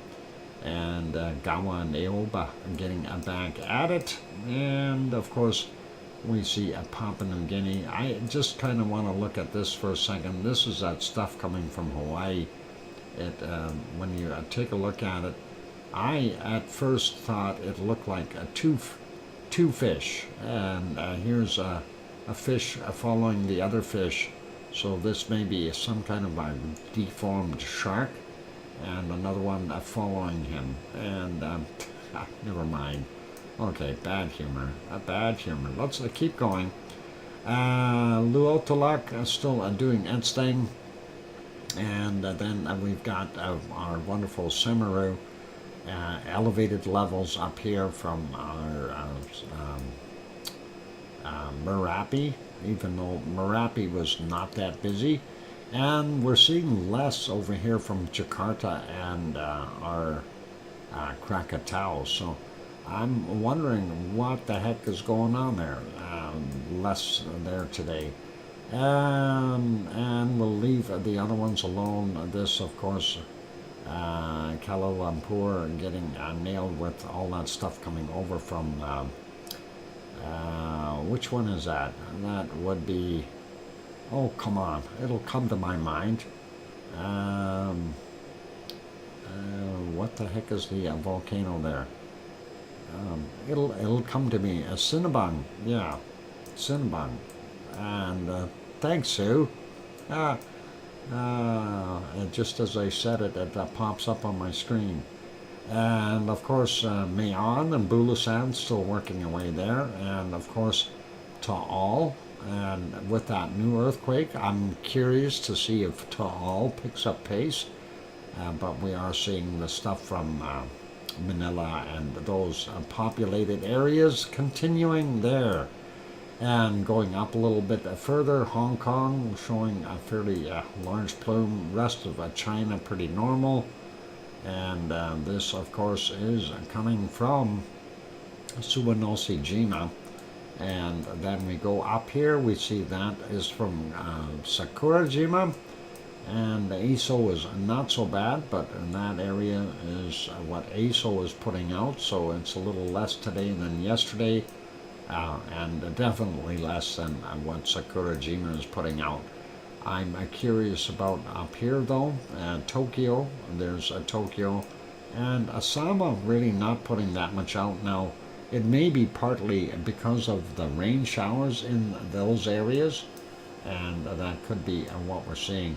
I did forget to mention up here we have Ibico still working away, and I'm wondering if there is a little bit coming from Chikarachi as well. So that'll be okay there. And yeah, China pretty normal. And let's see, India not quite as heavy today as it was yesterday. And how's our storm doing? It looks like it finally made landfall here, and that is interesting. Let's see what else we got. And down here, okay, I'll zoom out a little bit. Yeah, this is coming all the way across the Atlantic and getting down to South Africa. And this, of course, is from the gold smelting plants, and then, of course, going up, Democratic Republic of the Congo has Goma 1 and 2 doing their thing. And we're not able to discern whether Erta is putting anything out because of the stuff coming from Saudi Arabia.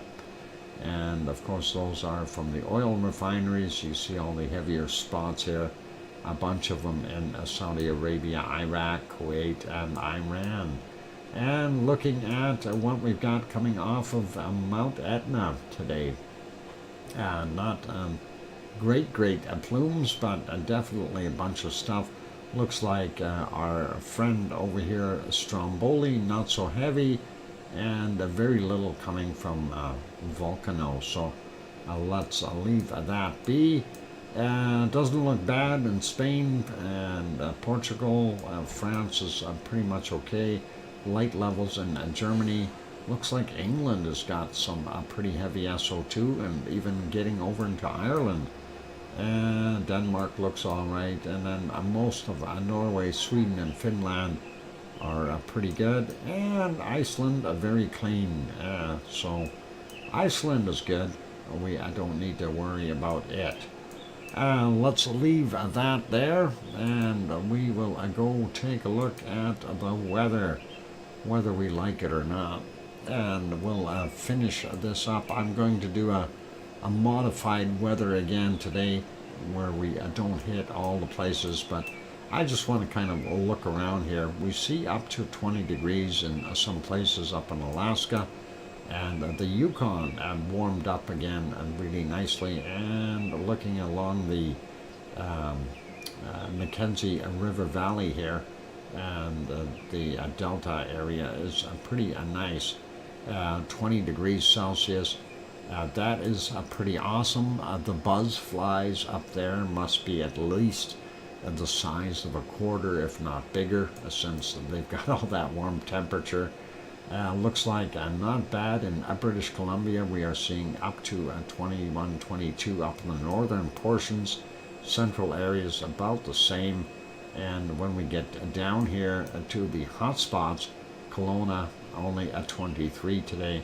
and Soyuz are coming in probably about, oh, where is it? Somewhere here, 28, 29. Pretty normal temperatures for Soyuz, actually. There it is, right there. And very, very hot. If you want a nice place, and that is always hot, Soyuz, of course, being the only Canadian real true desert area. So that is something to consider. And on this side here, you're even up to Kermanrus, but this region in here, a lot of grapes being grown in those regions. Grape wines, that kind of stuff, and fruit, lots of fruit being grown there, for those who don't know. Vancouver coming in at about 20 degrees, over on the rock about 19, 20 for the other guy, what's his name, Bob. And we got about 17 right now here in Edmonton, 16, 15 in Calgary. And let's take a look at a swift current for KC, and he's only got about 14, 15 as well. And looking at the other area here, what do we got going on? Looks like somewhere around 22, 23. Winnipeg only about 20 degrees, so not bad temperatures there for Judy M. And looks like the northern portions of Ontario not bad.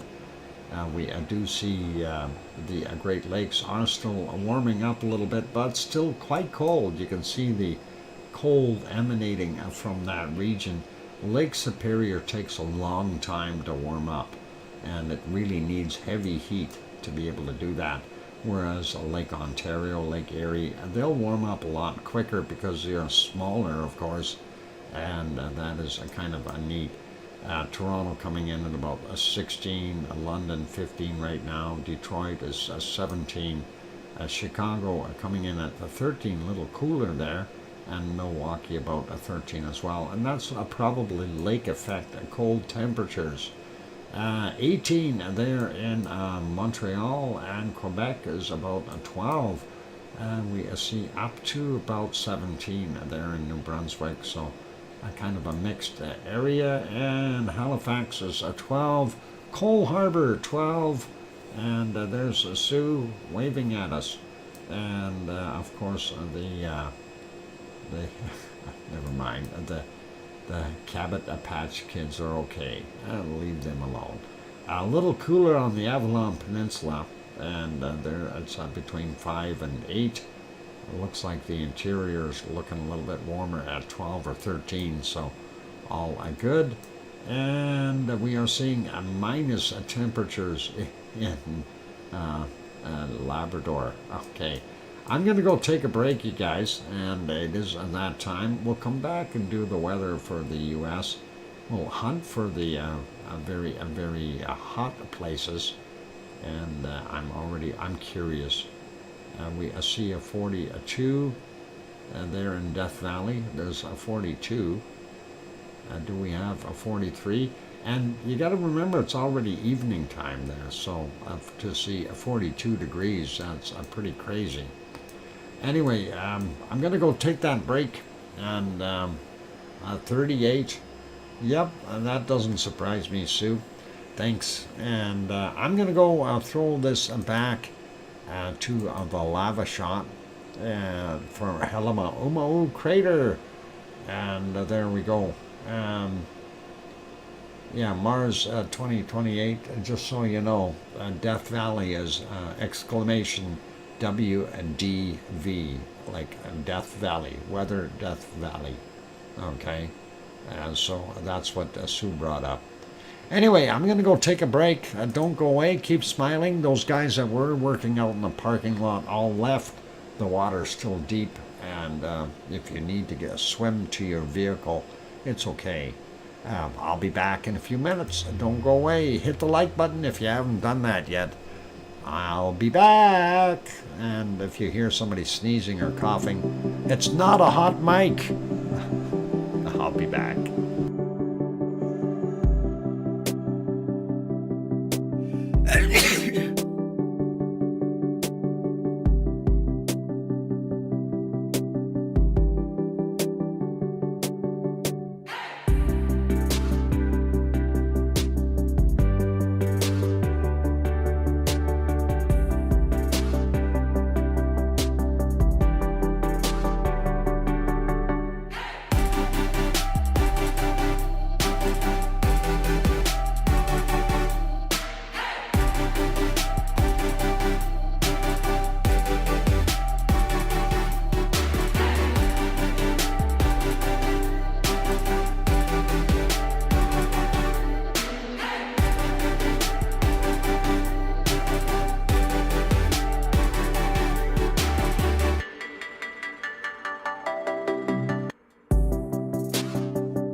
And the microphone is back on. Canned laughter to go with the canned lava.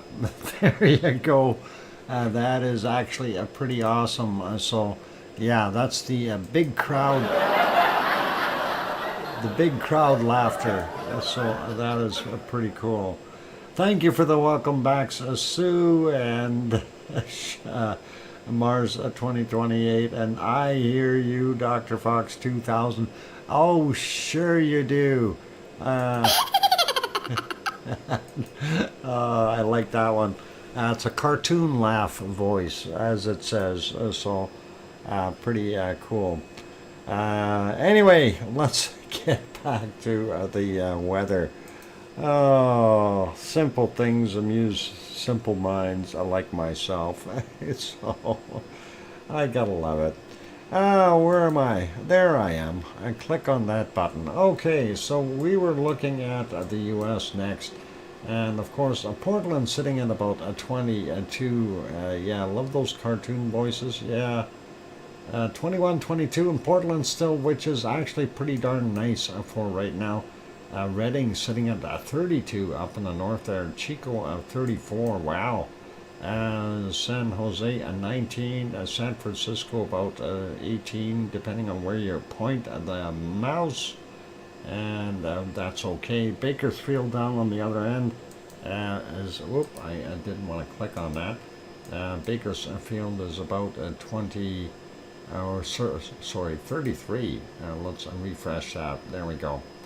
LA coming in at about 20 degrees. Las Vegas about 30. Mexicali sitting about 33.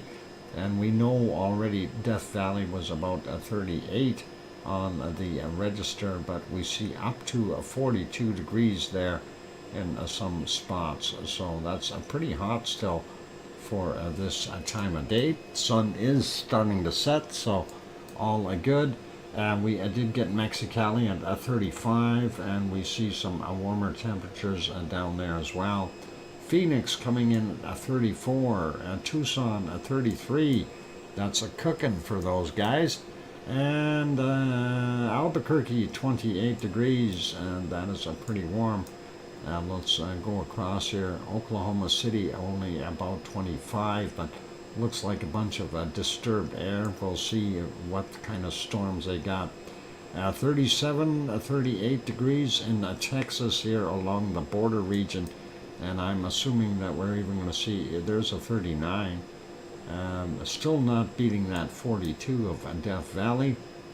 Corpus Christi 30, San Antonio 33, Houston 29, and going up here to Dallas 29 degrees as well.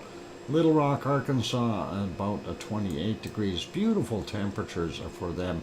New Orleans about 29 right now. Looks like a little cooler in the Alabama and over in Georgia. Bottom end of Florida, not bad though, and we got 29 degrees there in Miami, and 23 in Orlando, Jacksonville 21. Going up, looking at Atlanta, looks like they are a little bit warmer than the southern portion here. So 24 degrees, that's not bad. Charlotte, North Carolina, 23 degrees, and Grandma B's house about 24. So that is pretty nice. And we see a 21 in Virginia Beach, moving up a little more. Baltimore 20, Philadelphia 21, New York 22, and Boston coming in at a beautiful 20 degrees for them. That is all awesome. Let's continue on. Cancun 28. Looks like the Yucatan Peninsula up to about 37 degrees in the bottom portions here. Not bad. And Mexico City coming in at 25, 26 degrees. Let's see what we got hiding out here at 38. Looks like in Mexico. Pretty hot yet for this time of the day. And moving down a little bit through Central America. Not quite as hot there. 30, not hitting that 30 mark yet. So that's okay. We do see 30, 31, 32 still there in Colombia.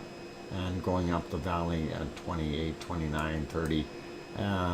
Slightly cooler there in Venezuela, but not that much cooler. Still quite warm, jungly temperatures. We see the higher elevations, the plateaus here, of course, showing some colder air up top, so definitely a big difference. Wanted to look at it here. Quito 11 degrees. Guayaquil is sitting at 26 for Ecuador. And then going down, Lima, Peru coming in at about 19. We do see the areas here in Bolivia very cool, 16, 17 degrees. And down in the south into a single digit. So very cold for them. And southern portions of Brazil, same kind of affair, where we've got Rio still sitting at 22, 23, Sao Paulo about 16, 17. Going down here, Buenos Aires 11 degrees right now. That's not so good. Paysandú, a little bit warmer today. Yesterday we had what, I think a 7 or something. It's about 10 right now.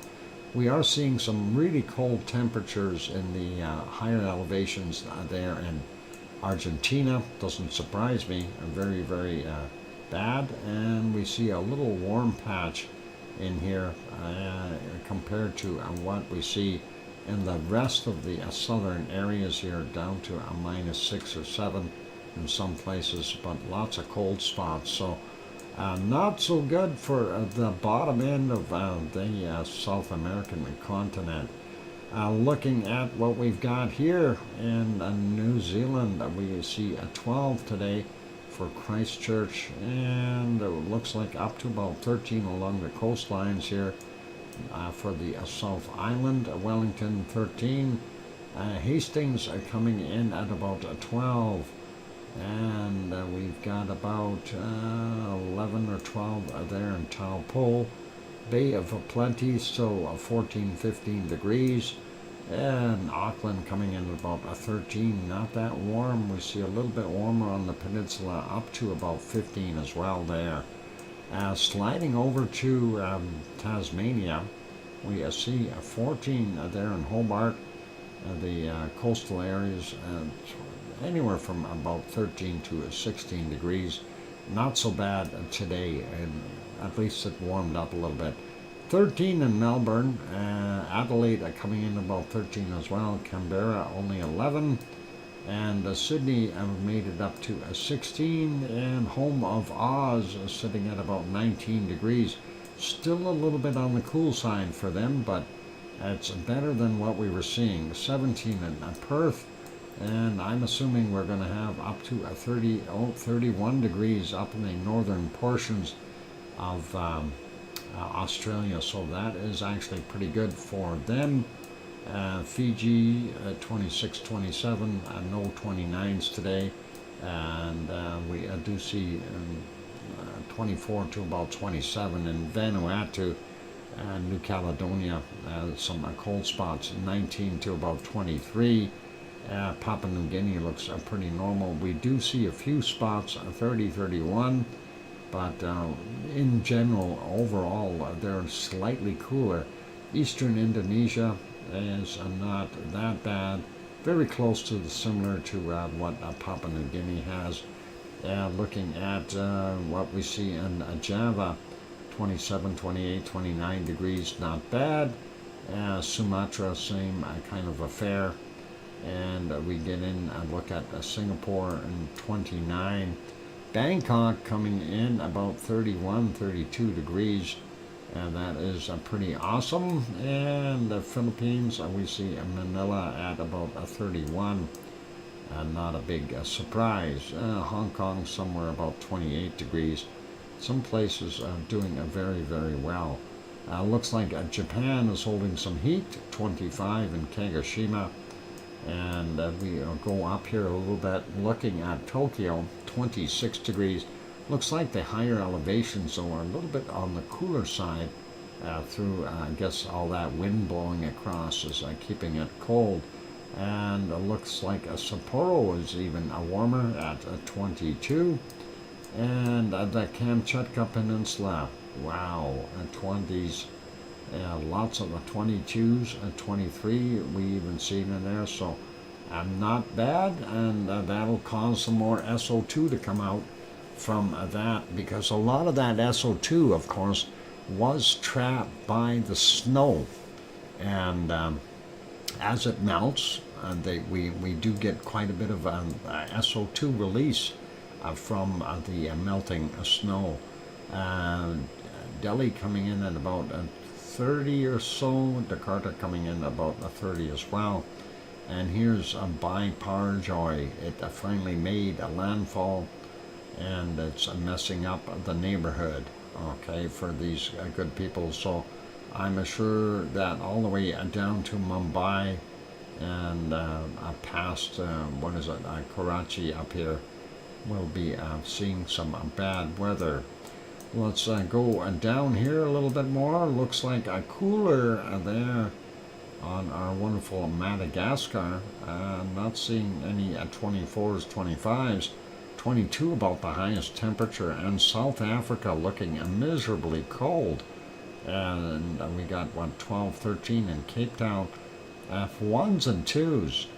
Wow, that is definitely cold. Hopefully everyone's got their warm booties on for down there. And really, really quite cold. Getting into central regions, it starts to warm up. And then, of course, the Sahara Desert is starting to produce its heat. And it's very, very nice to see up to 37 degrees in some spots.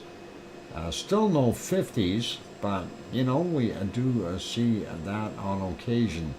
Looks like we've got a cold blowing into Libya here, and up in the Atlas Mountains into Tunisia, Algeria, and Morocco. They're all kind of getting that same thing. Quick peek out here at the Canary Islands, 21, 22 degrees.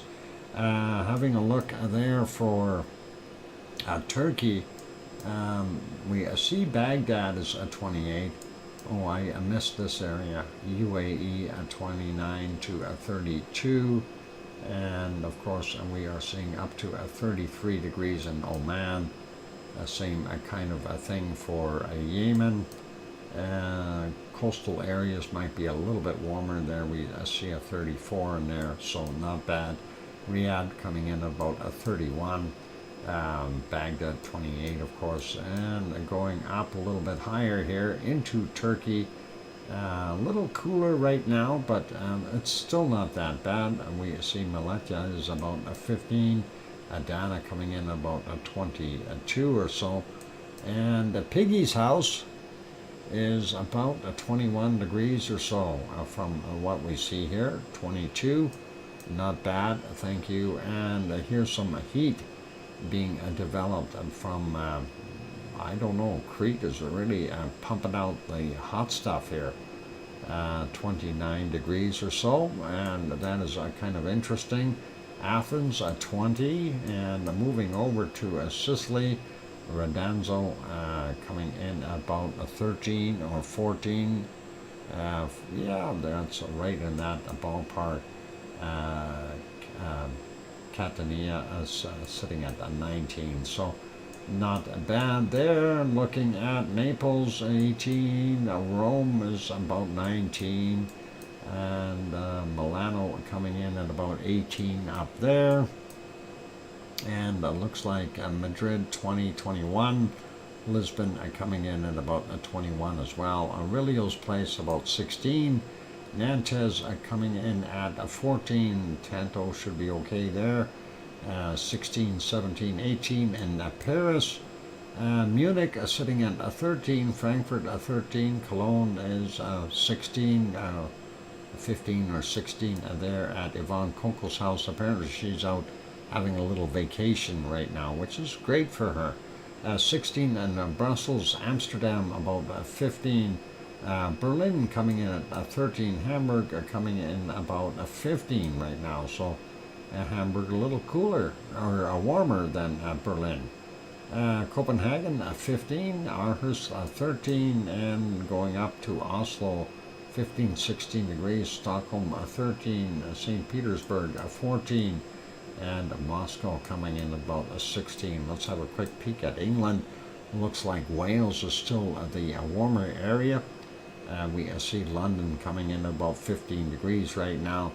Leeds a little bit cooler at 13, and up here in Glasgow, Scotland is 14, Aberdeen 11, and Dublin being about 14 as well. Doolin probably about 15 or 16 degrees. And let's take a look at our wonderful Reykjavik. They have a heat wave at 12 degrees Celsius. That is incredible. That's almost camping weather.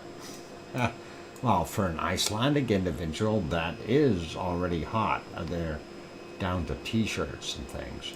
Let's throw on the precipitation real quick. I'm not going to do too much with it, but we'll just have a quick peek. We see some ice rain up in the northern parts of Alaska, snow in the mountains, I guess, and of course the what we refer to as the Panhandle is getting drenched. Queen Charlotte Islands getting a lot of rain there as well, and the interior of British Columbia, northern portion of Vancouver Island getting soaked. And we see that system that was here in Alberta has moved into Saskatchewan and is trying to put out the fires there. So Alberta looks clear for now. Looking into Ontario, looks like down here around the Great Lakes, we've got some thunderstorms, and that's going into Ohio as well. And we see some colder stuff there, not nice for Quebec. Hope that rain is getting on some of those thunderstorms, or on those fires. Looks like, yeah, not that bad for New Brunswick. Not sure if it's raining. Is it raining for you right now there, Sue? I don't know. It says no rain right now, so you should be okay. Oh, somebody better get those Cabot patch, the Cabot trail patch, the Cabot patch kids, some umbrellas. They need them. Make sure they're not metal though. That lightning will get them. And of course, we see Newfoundland getting nailed, and then Labrador with some ice rain as well. And we do see some storms throughout the Midwest area, so Las Vegas area, a little bit in California, nothing too severe. We do see Colorado has storms, golly gee, and Wyoming, and North and South Dakota, and then getting into Iowa and Kansas, and then of course here in northern Texas, and going into Oklahoma. They are definitely getting some storms, and looks like around the Great Lakes, as mentioned before, here we see quite a bit of activity there. Stormy, not that big of a storm though. And a bunch of little storms throughout Alabama and going across Georgia and looks like Tennessee and those areas are getting some of it.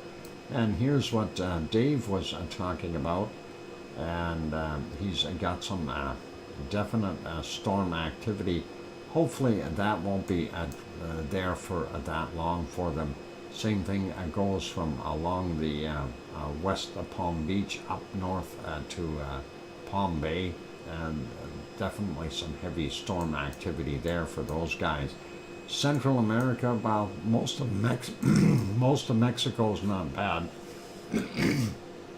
till we get down to Central America, and there we start to see the sparks fly, if you will, and northern portions of the jungle here, and not so much in Brazil and all, but it looks like most of it is in Ecuador and Colombia, as well as Venezuela, and a little bit into our wonderful Brazil. And down on the bottom here we see that nasty thing going into Brazil's bottom, and that didn't sound good, did it? Argentina has got a central region area here. Wow, it's a little more south, but we see some snow falling there as well. And Chilean coast, of course, it's cold and chilly. And there we go, looking at what we got. Cape Canaveral is getting nailed by those storms. Oh, not good. We see, remember what I said yesterday, that big band that was along here, it's now pushed over, and it is going to go hit New Zealand. So at least these aren't super big storms. It's, a little bit milder in that sense. Looks like we've got bigger activity up here in Fiji though. And looking at what's coming, we do see this massive low here. And of course that is churning around all this stuff, and we are definitely seeing Tasmania getting some now, but they're going to get more rain in the near future. Looks like Perth and the southwestern tip of Australia is getting nailed. And of course Fiji not doing well there, moving up, and looking at Papua New Guinea, rain, storms.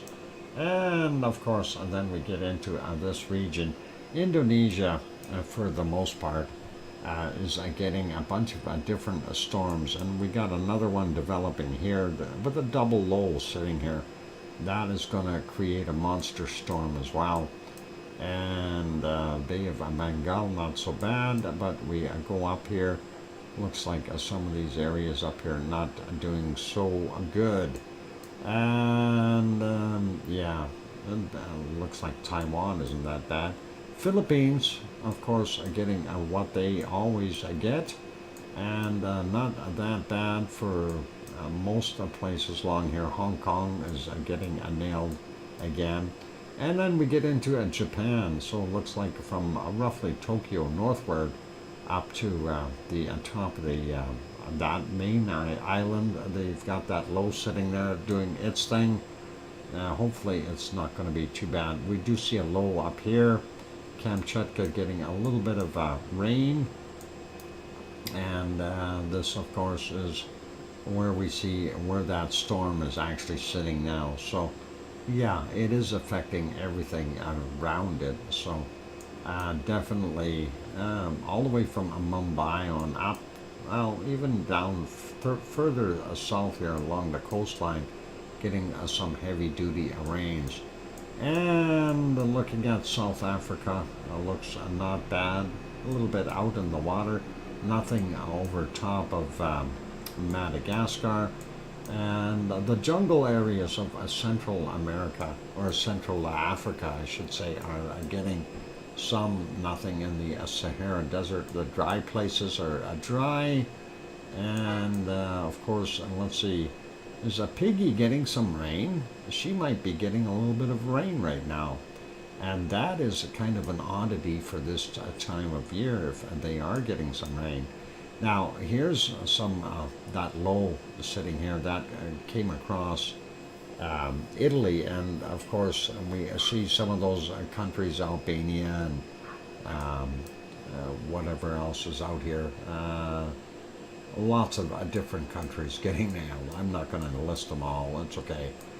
Very little in Spain and Portugal. Looks like France is doing pretty good. Germany, for the most part, not bad till you get up in the northern stuff between Hamburg and Berlin and northward, and that is what we're seeing, and some of that is just affecting Denmark as well, and then of course southern end of Sweden, and looks like England and Scotland and Ireland are looking pretty good. Sorry, I mean Wales and Ireland. It's got a little bit right there, nothing too major, but I'm wondering if we're going to see this low move in and up in here. We'll see what happens. And then looking at Iceland, yep, enjoy those nice temperatures. Just don't go across over here because you'll get some ice rain, and that's snow that's falling in Greenland. Hopefully that'll be it for there. Let's click on this button. We're going to go find the hottest places on or the coldest places on the planet, or the coldest place, not places. Minus 63 already, 64, 66, 67. I see a minus 68, 69 right there. Minus 69. I seen a 70. Minus 70, and do we see a minus 71? And I don't see one there. We definitely have minus 70, so that's on the screen right there. Let's see what else we got here. If I scan across, maybe I can find something colder. Where was it? There's a minus 69. There's a minus 70 again. And, well, minus 70 seems to be the popular number right now. And there's a minus 68, 67. That is still too cold. And, of course, checking around that low. That is actually a little bit warmer. We see minus 68 there. Yeah. I'm going to go with a minus 70 for right now because that's all I could see. Minus 71. Oh, wow. Okay, Sue. Sue wins. That's a first degree beating again. Way to go, Sue. And that is what we've got. So, I'll have to take my lumps. Oh, boy. That is okay. Anyway, let's leave it as that, ladies and gentlemen. And I think that is enough for today. We will put this back on our lovely lava. I'm actually going to put that back on live. So let's see if we can find that. Where is it? Why is it not coming up? It's decided not to come up on me anymore. Oh, I see what's happened. That is supposed to be down here. And let's see, where are we? Live. Hit the live button. There we go. And that is live from Palma crater. We are still seeing some good action coming out of that area here, and our Hornito on the side of the southwest side of our wonderful Palma crater. Anyway, it is a time to wrap it up. Thank you everyone for being here. You guys are awesome. And a big thank you to all of you for being here. And I want to say a thank you to our moderators, Arizona Snowman, Piggy, and Piggy, of course, is, you know, doing her very best to hang in there with the pain levels and things like that, and hopefully she's got a few more days to go. Sunday, I guess, is her release day, so hopefully everything will be okay, and then she'll be able to I'll put a little more weight back on her hip, and hopefully she will get results early next week as to what's going to happen with her. But anyway, also I want to say a thank you to CND Boy, of course, Gary 24/7 Live, he's at Skies, Lucas Snow, Joseph Fields, and Mona Lisa Smiles. Also, big thank you to Sue for throwing in those reports, always awesome. And I want to say a big thank you to our gift givers and super chatters. So Barbara Dinkle Storm Chaser Dutch Weather gifted one membership there, as well as €2 super chat, and then Metal Omi 54 also threw in a nice 1999 super chat, which was very kind and awesome of her. So thank you for that, and I do appreciate that wonderful support, you guys. Also, I want to say a big thanks to just everyone in general for being here. Of course, without you, the stream wouldn't be here. So thanks everyone for being here, and we're going to let it wrap up. I'll let a couple more tunes play, and I'm going to go make myself some dinner. So keep smiling, be good, be kind, and take care of yourselves. And of course, like I said, I keep smiling and chuckling. On those notes, time to wrap it up.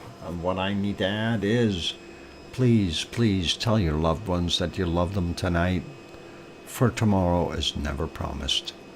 I'm your host, DrFox2000, here in Edmonton, Alberta, Canada. Good night, everyone. Take care, and oink oink.